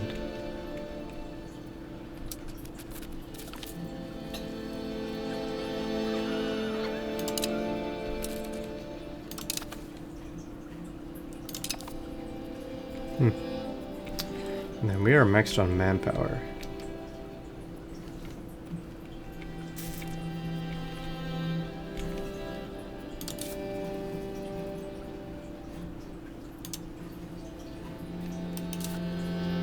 Those are mercenaries.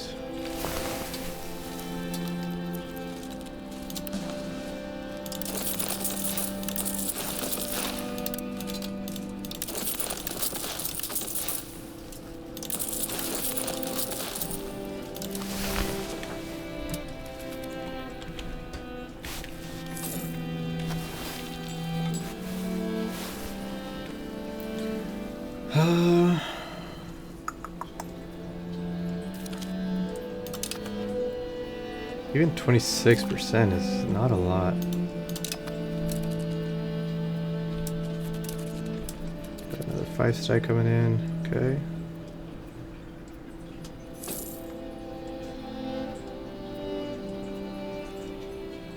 If y'all can stop breaking your siege, that would be nice.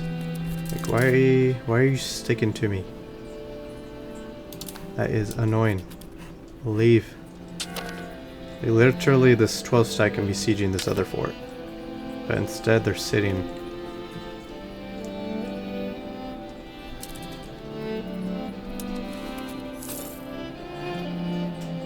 Huh. It's weird.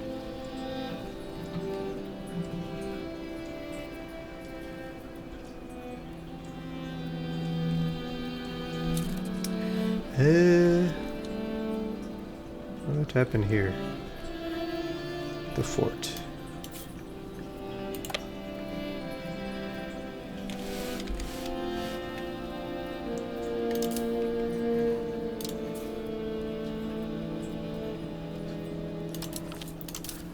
Split them off and siege what I can.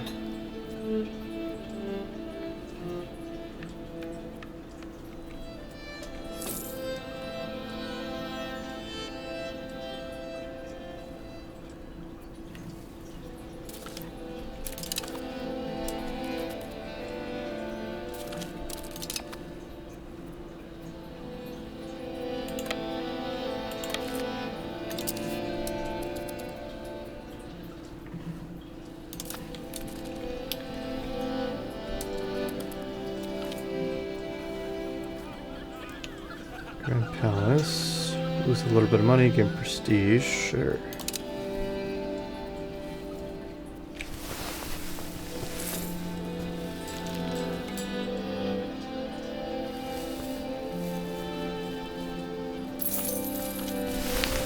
And we've taken a loan. Great.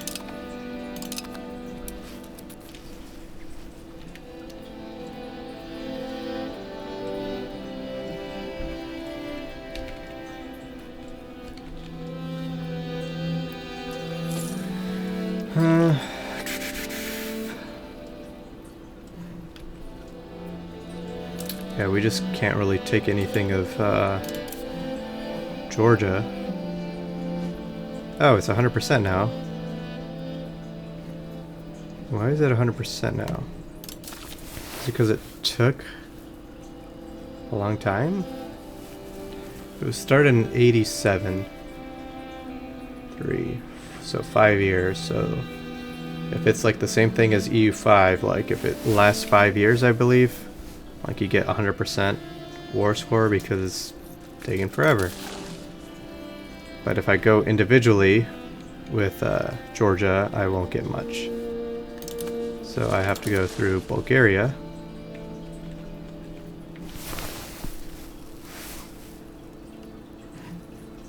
And basically take everything. If I'm able to.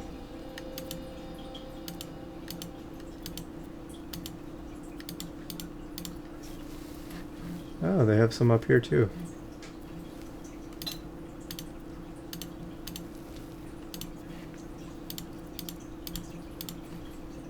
So that's gonna cost 71 war score.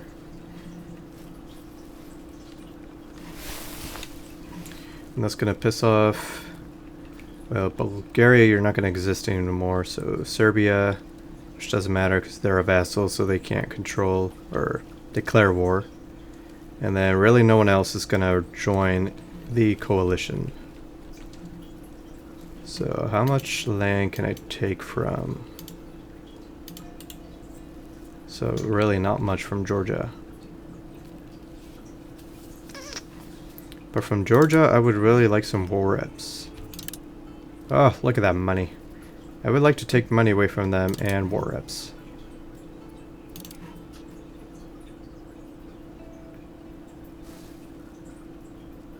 So they would barely take that, but no land unless I want to continue the war.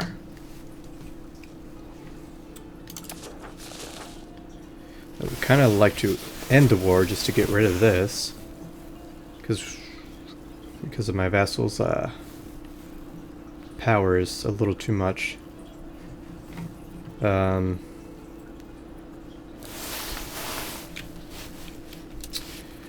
almost got this for. Let's try to stick around a little more. Separate piece, Georgia. Money, war reps, and maybe a little bit of land. We'll see.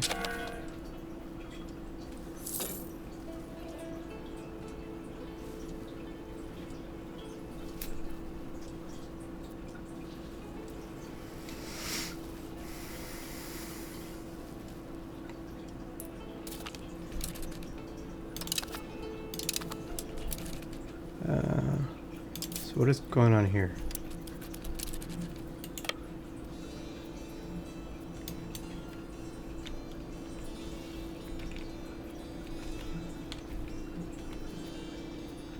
And what is... It looks like they're attached. But why is that? That is weird.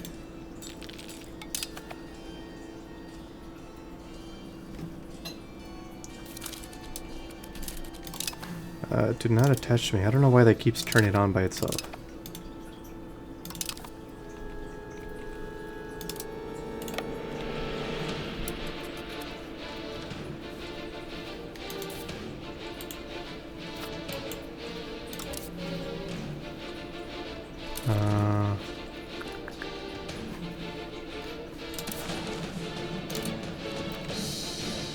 So we're at 20. And why is that selected?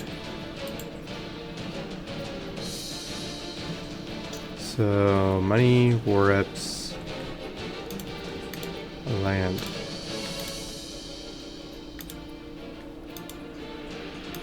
Let's just say, in the future, once and if we have the war score, what will that do? Bulgaria won't exist. So Serbia, Georgia will be in the coalition. So just Georgia. So I don't really care. Oh, well, this is still going to cost too much.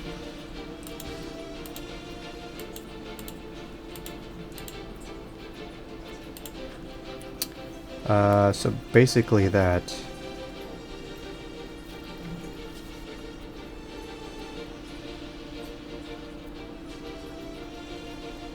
So just Serbia. Georgia is not going to be that pissed. Okay. So just a little bit longer.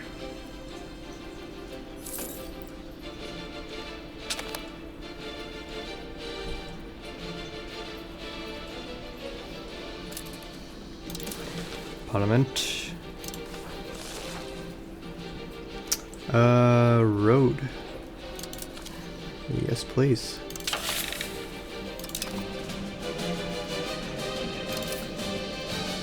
And these are levies, which I'm just going to disband.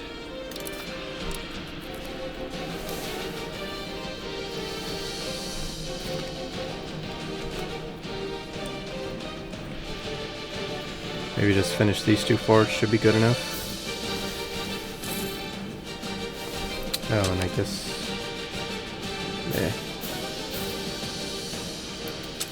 Call for peace. We had an earthquake.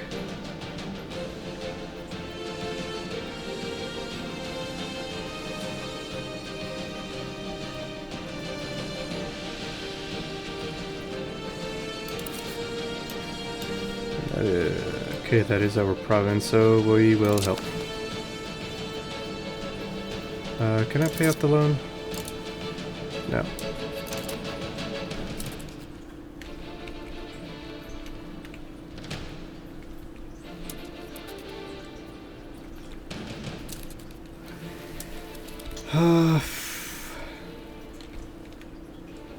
And our allies still in the war. It'd be kind of nice if they left, so I can actually keep all the money.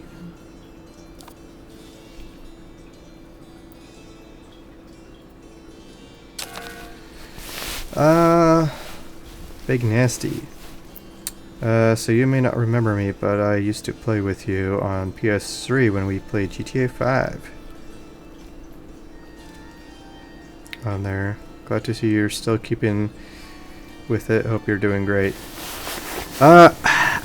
Your name? I mean, assuming you still have the name, it kind of sounds familiar, but yeah, for sure. Those GTA 5 days in the PS3.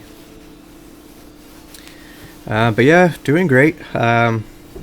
Haven't streamed really because of just life, marriage, and 2 kids now, so that takes up a lot of time. Especially with the first one, so that's kind of my main reason why I couldn't really stream. It's just time was an issue. But thank you for stopping by. I might stream GTA 5 because I really have not played GTA 5 online since I was really last active. Because I switched everything over to the PC version, my character. And I don't know if you remember Granoodle, the other guy I was streaming with, here and there. Yeah, so I haven't played since that. But I did download the enhanced version, and I still need to transfer. Apparently, you still need to transfer your character from the original game to the enhanced version. So I don't know if you have the PC version or not, but that might be in the works to maybe stream with Granoodle again with GTA 5. PC version, enhanced.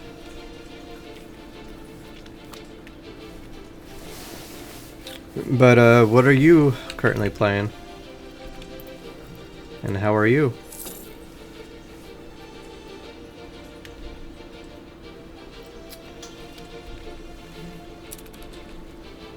Let's see, let's group these guys up.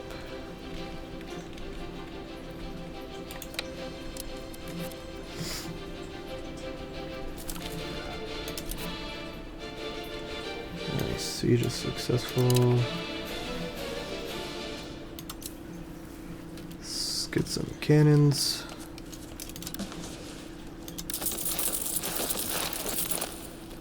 Of course, we're out of money again.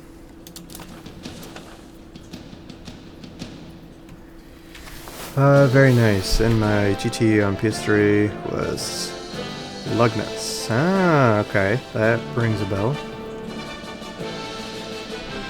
And you've got the PC and a GTA 5 or a PS5 GTA account. Yeah, I've definitely been there. You're basically somewhat of a witness. I had the PS. Did I have an Xbox? I don't remember if I had it on the Xbox. I might have.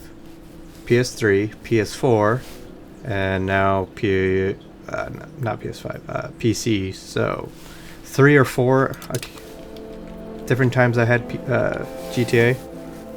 And where do these guys have units?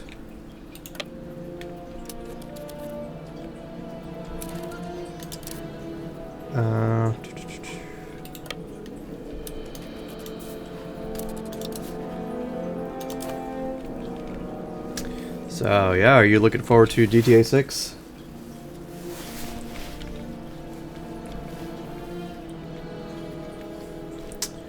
So I like the Vice City theme,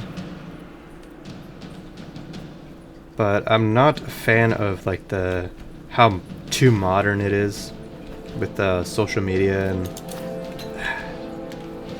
that's like where it's too modern that I don't like it in a sense. I would still get it, but I just don't like that. Okay, so they're still not going to accept.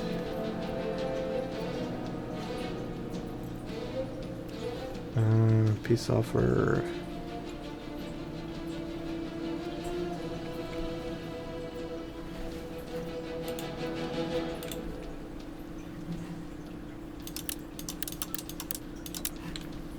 So some land, money, war reps. Sure.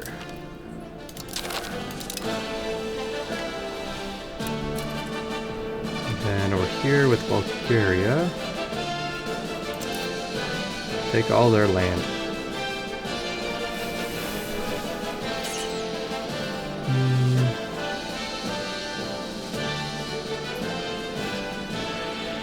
Let's see, Georgia.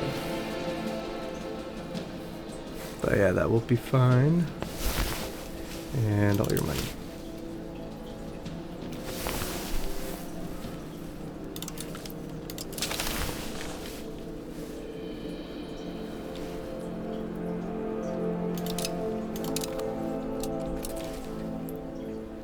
Looking forward to GTA 6, and that's crazy. It was over 10 years ago. Yeah, exactly 10 years ago. So I don't know if Johnny's here, but like yeah, like he mentioned, like it was crazy because he was like 10 years old back then, and now he's like 21 in nursing school, and so yeah, and I think someone else also stopped by, and they were like 16, and yeah, where the time has gone. It doesn't feel like it was that far. But apparently so. Like 9 years ago.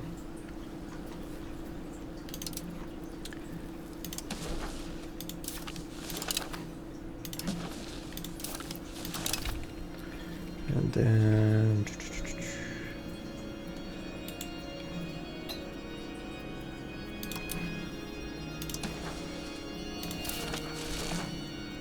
oh, that's location, province.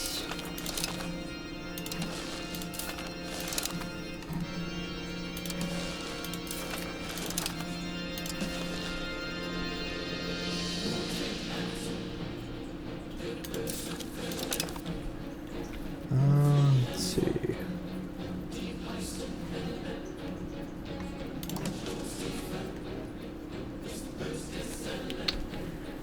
Maybe not. Just gonna give the rest to this guy. Unless I want a different vessel, but we're already having problems with strengths.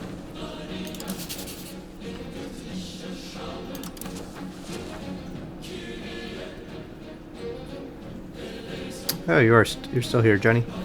I can say I grew up watching you. Well, it's pretty cool.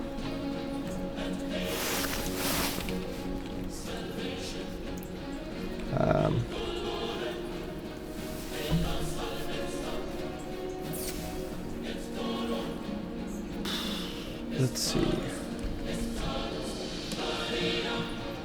I'm going to start annexing this guy.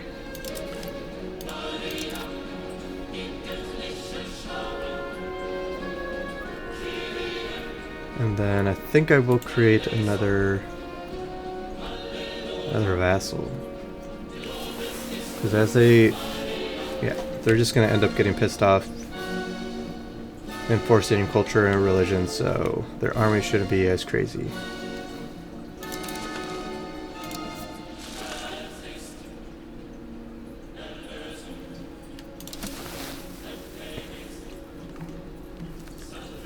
What am I doing? What am I doing? What am I doing? Great subject. I have no idea what kind of subject this is. Weird. Vassal. Should have a crown guy right here.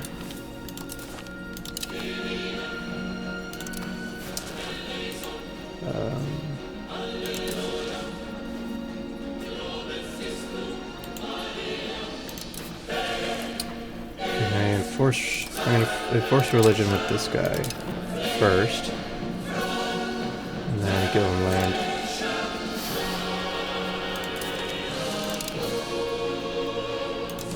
Province. Okay, there we go.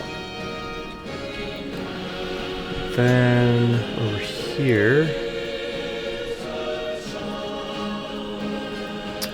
again, I think I'm gonna create a different vassal. Keep him pretty tiny.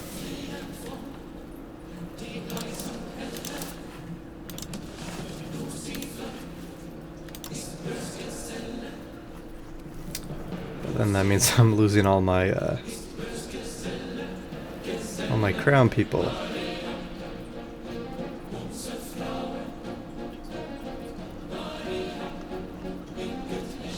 I'll give him a burger.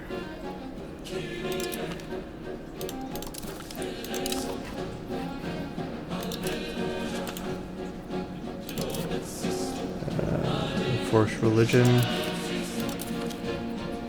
Grant them provinces. And there we go.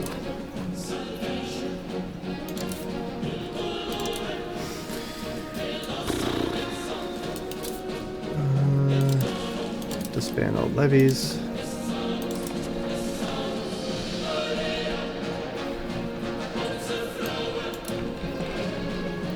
Move out.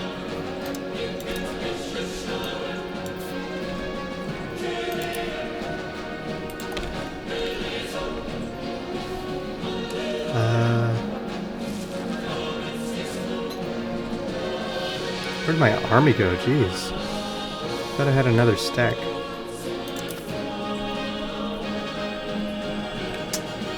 No idea.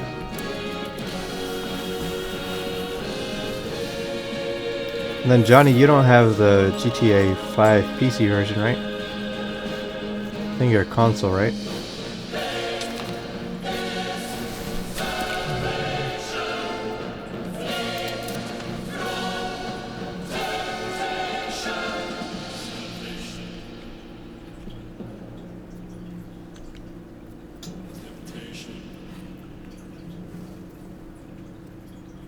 Oh, you do have it on PC. Nice.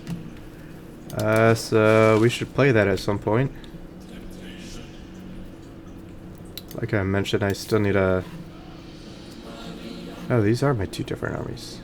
No?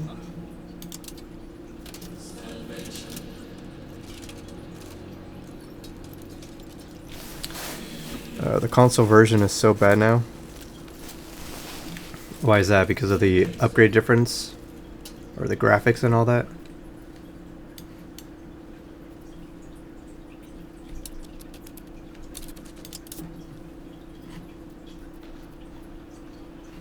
Yeah, these guys should be... I literally don't know where my other army is. Maybe I got rid of them? Thinking they were levies. It's probably what happened, which is not good because we just lost a bunch of money doing that. So now we have to rebuild. We could lower stability.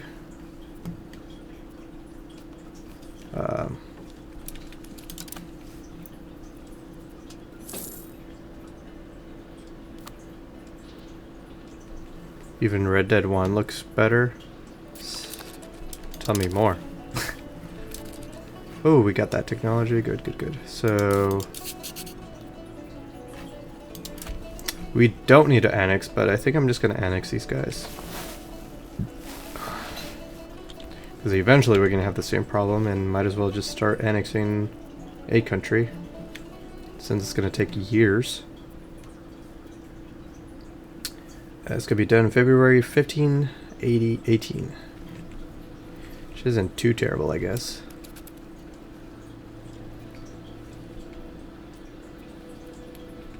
Okay, so now that we're done with that war, I would like to start this war. Red Dead 2 looks like a dream. Yeah, it definitely has better graphics. I tried to replay it a couple of months ago, but I did not beat it because I just lost interest I don't know why. They're at war already?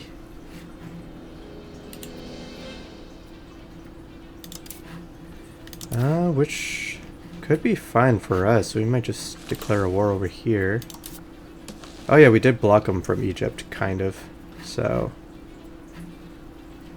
we do overpower.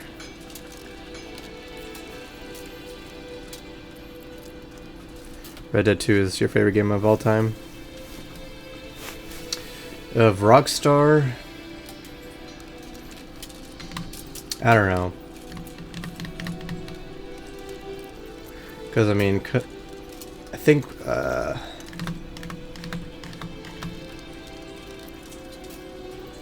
don't know. Because if I'm thinking of, like, my first playthrough, I don't know. It would... What comes to my mind is GTA 5, Red Dead 2, and San Andreas. San Andreas was pretty fun. But if I have to think on, like, replaying the game, I think it would be GTA 5. So, like, San Andreas, the mechanics are very old. It might be different going back. I think at some point I tried going back and play it, but I don't know, I just couldn't. Red Dead, like I said, I tried playing it, and I just couldn't. GTA 5, I think I could still go through it. Let's see. I think I'm gonna start this war.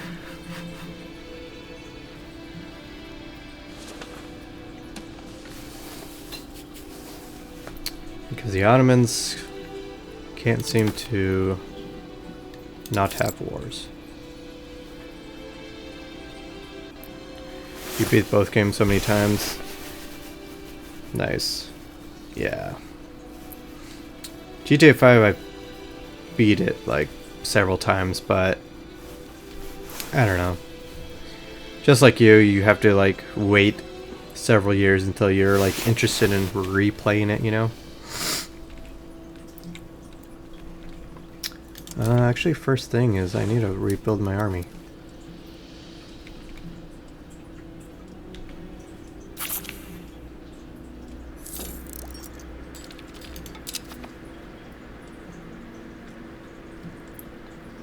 So much lag. Why is Egypt on my land?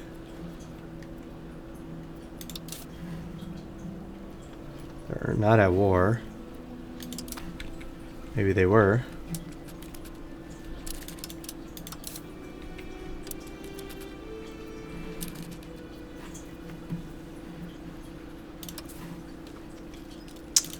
Okay, let's get some more units.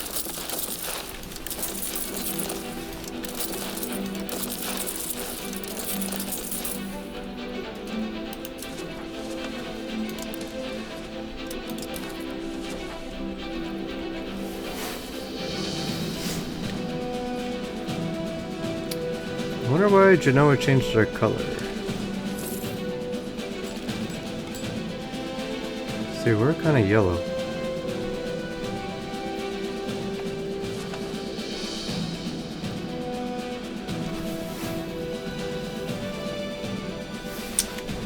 I can set a possible rival. Serbia, where is... What? I can't set Egypt as a rival? But why?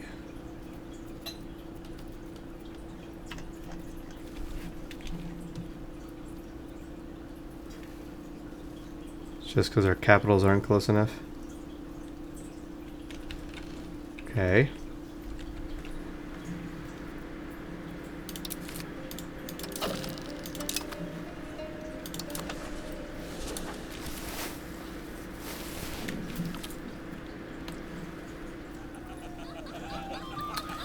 Trade advantage, no thank you.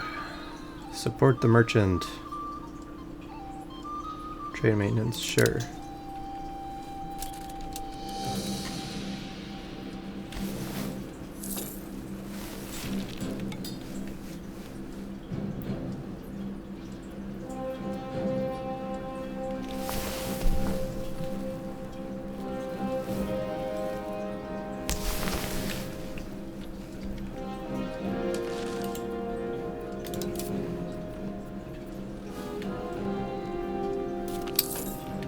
Wait, what?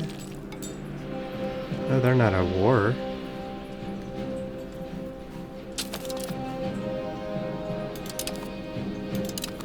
So why did it say they were at war? Are they done? They would join for land. Okay, so they're not at war. If I promised them land, they would join, but no thanks. I don't want to give them land. So basically, I would have to block them over here to prevent them from wanting to declare war.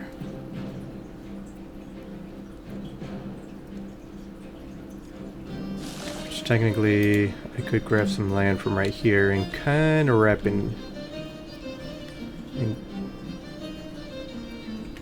kind of creating one over there.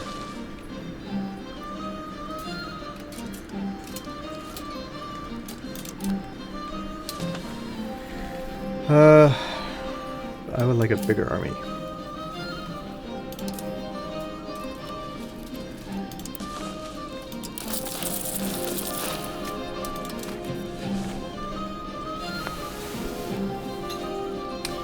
Cause I did a no-no.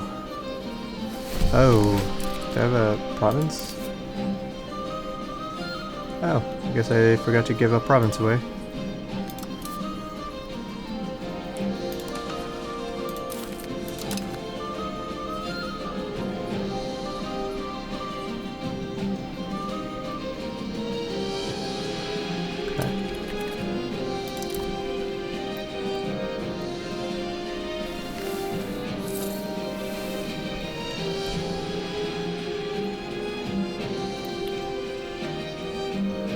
Oh, game.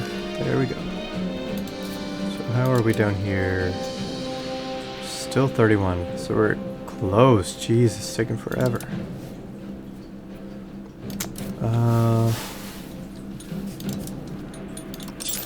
So we can build a dock. Nice. But I'm wondering why. Oh. No, because we don't have any selected. Weird. I'm wondering why these don't show level 2 if I upgraded it. Level 101. Weird.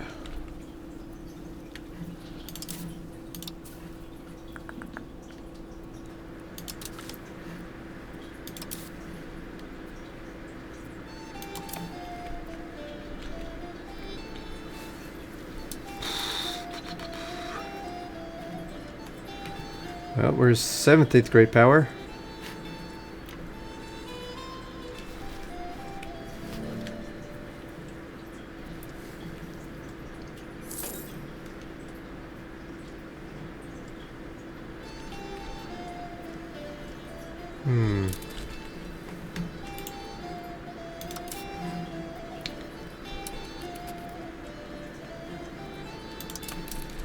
But if we were to declare war straight on Egypt, they would join me without wanting land. Which is even better, I guess. So it's going to bring Lam, which is going to be a little bit annoying. But...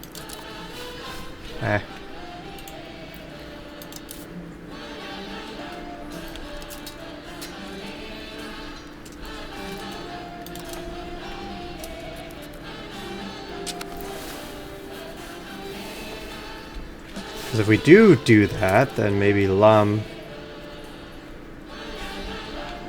declare war on Egypt, bring her ally in, break the alliance, and maybe the alliance might want to...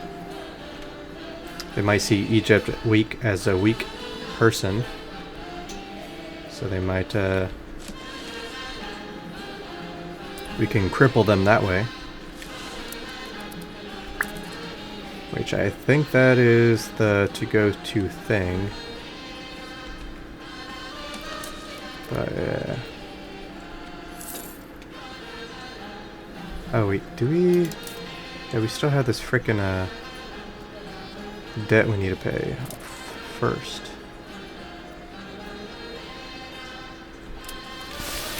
Let's go with speed 5. And then coalition.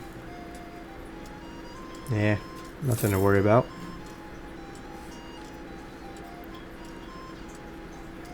Next month.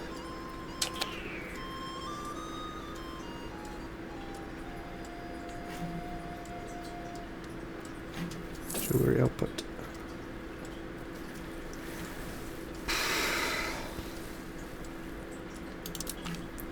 Okay, there we go. Repaid.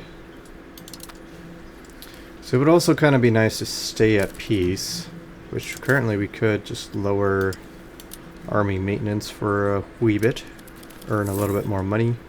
Diplo we can also actually decrease until that flag goes away. More money. Okay, it's a little high.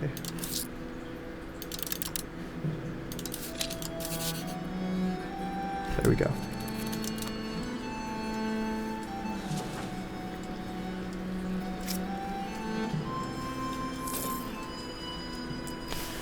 Because we might start losing some money if I bring out all of my levies.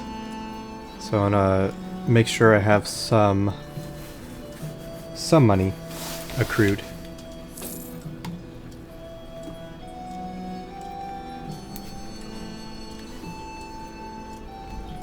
And we should also start improving relations with our new subjects. Not you, but just you.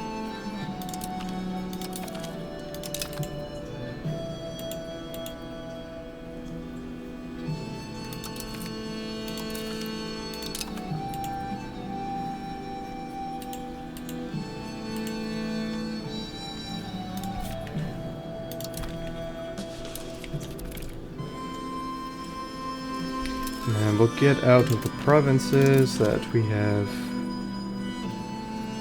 the ones that were close to the cap.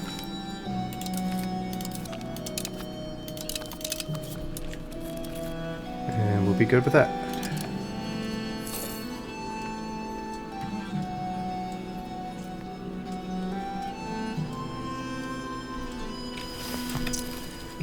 Let's see, anything weird? So Novgorod is getting, looks like they're getting somewhat destroyed.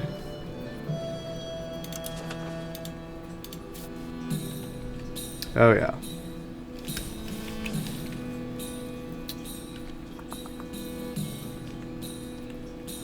The Timurids are getting big, but nothing else is too crazy.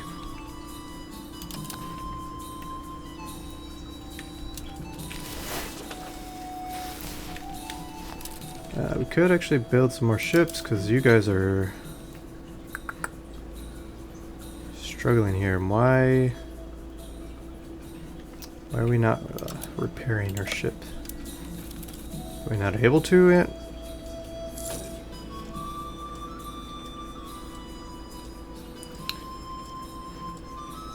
I don't know, they're not stopping to repair.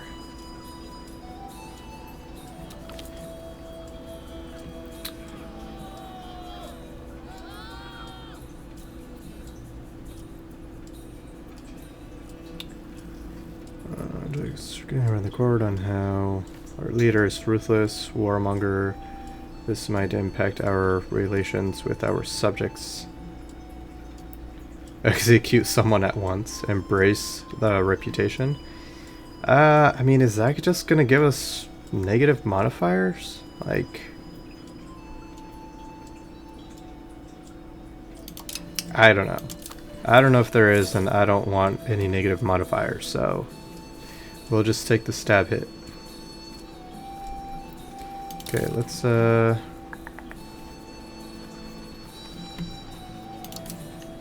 get some heavy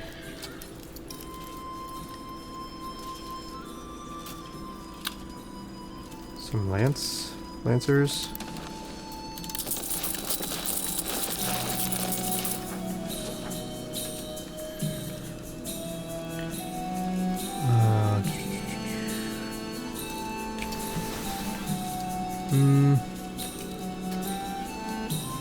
Strength taken, morale, damage taken.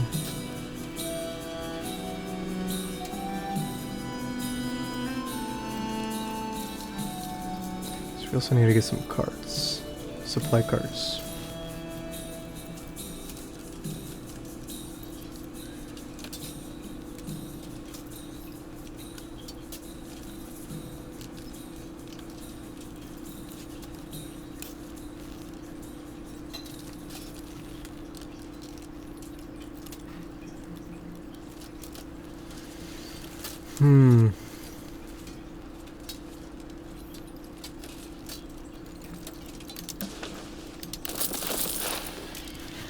Out of money. Then we're back to 18th.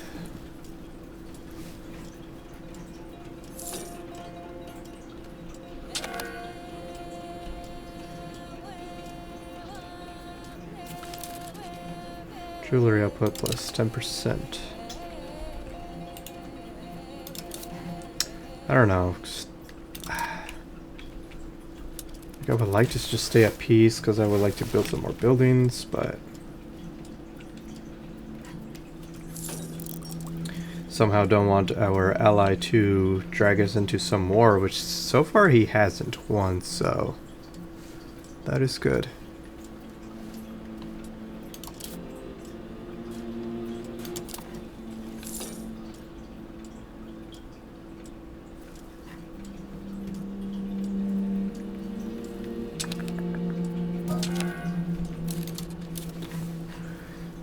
Let's see. Let's put the burger in there.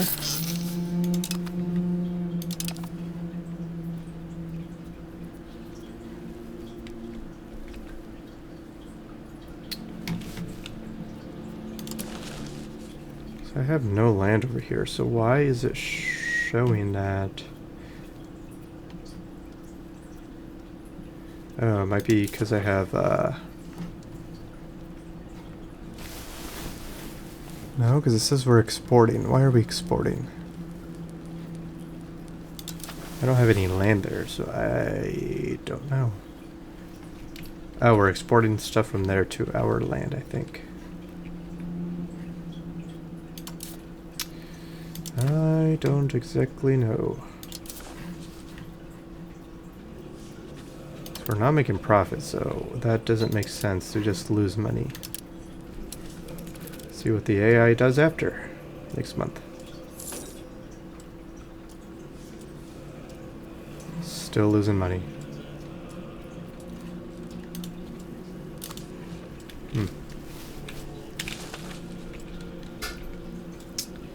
Okay. So I want to see if... Okay, so the AI is starting to change cultures over here because they were pretty pissed at us. Religion.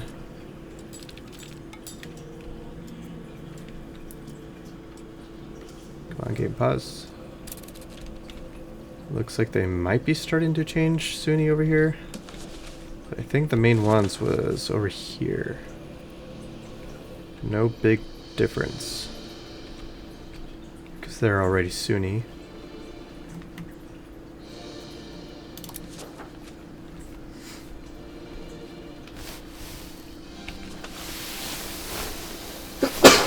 Excuse me. Let's see.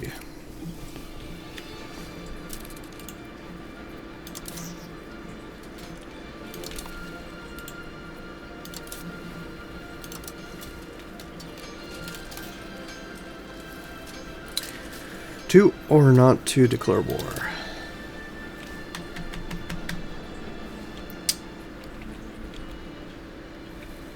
I think I for sure want at least 2 solid units first. And we need to get some supply carts as well.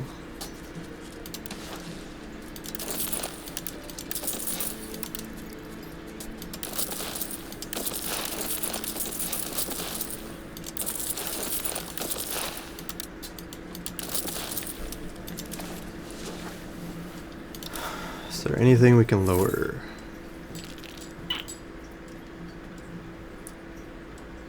Oh, geez. Legitimacy is pretty low. So that's affecting our crown power.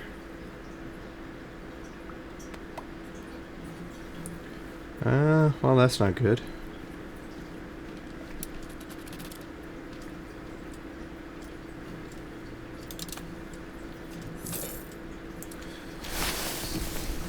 So hopefully we can get some events to increase that.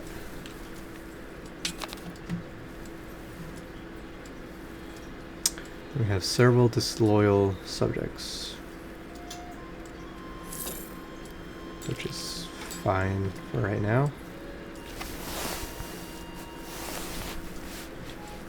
We have so much manpower to burn, but we just need more money. Now we're 19th place, jeez.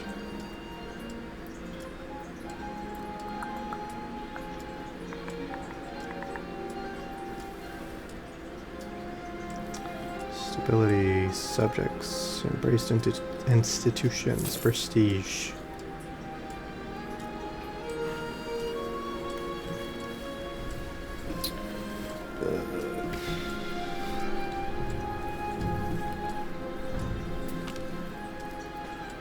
Lose stability, and nobles are dissatisfied.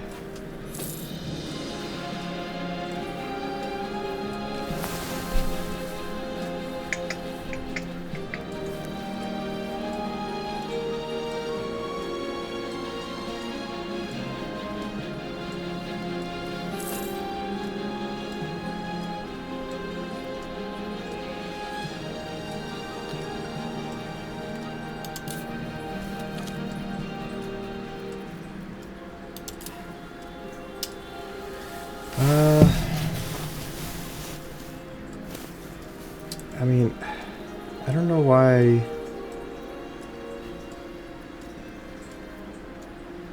Because of your nobles. I don't know.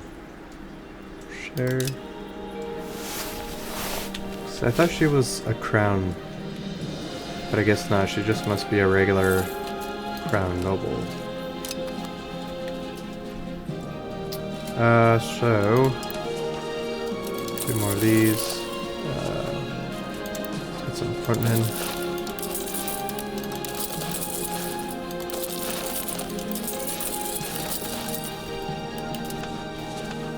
Some more cannons.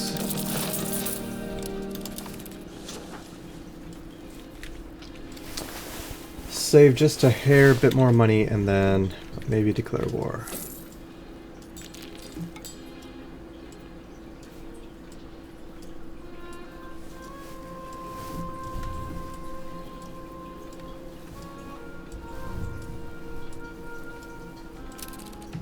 Good, now we have a 12 stack. So ally will join. Lama's gonna join Kara, Egypt. We overpower them. We're gonna lose 21 stability. Let's do it. And then take those guys to the forts. Raise our levies.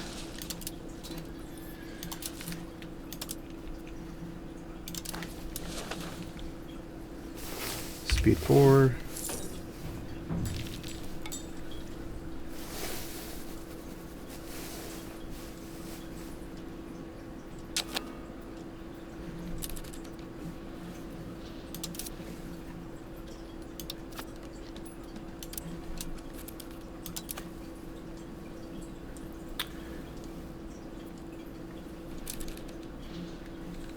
Okay, so need to group some of these levies up.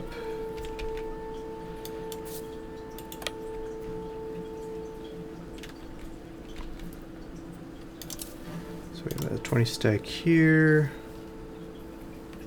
Get a 61 guy there. Go down to that fort. We have a 12 stack here.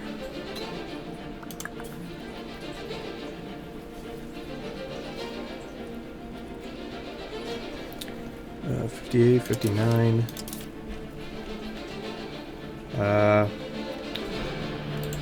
Just reinforcements down there. We have a little stack here.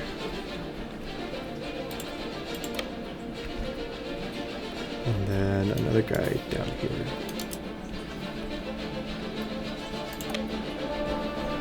And then I believe that is it.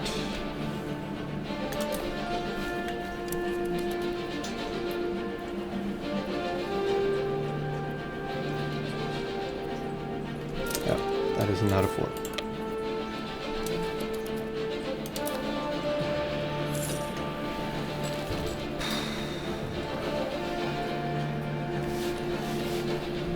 We have some cannons just here. They're probably trying to, merge up down here. Okay.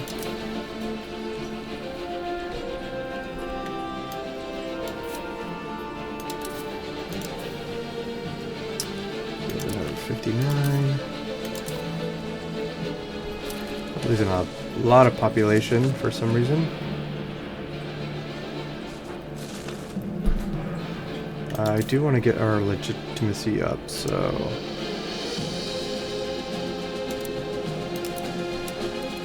let's go ahead and do that.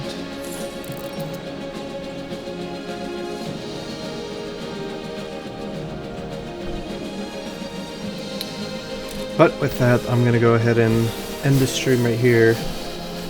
Gotta pick up the boy from school soon, and sounds like the wife pulled up, so might as well eat. But thank you guys for watching, and make sure to hit that follow button. But until next time, we'll see ya.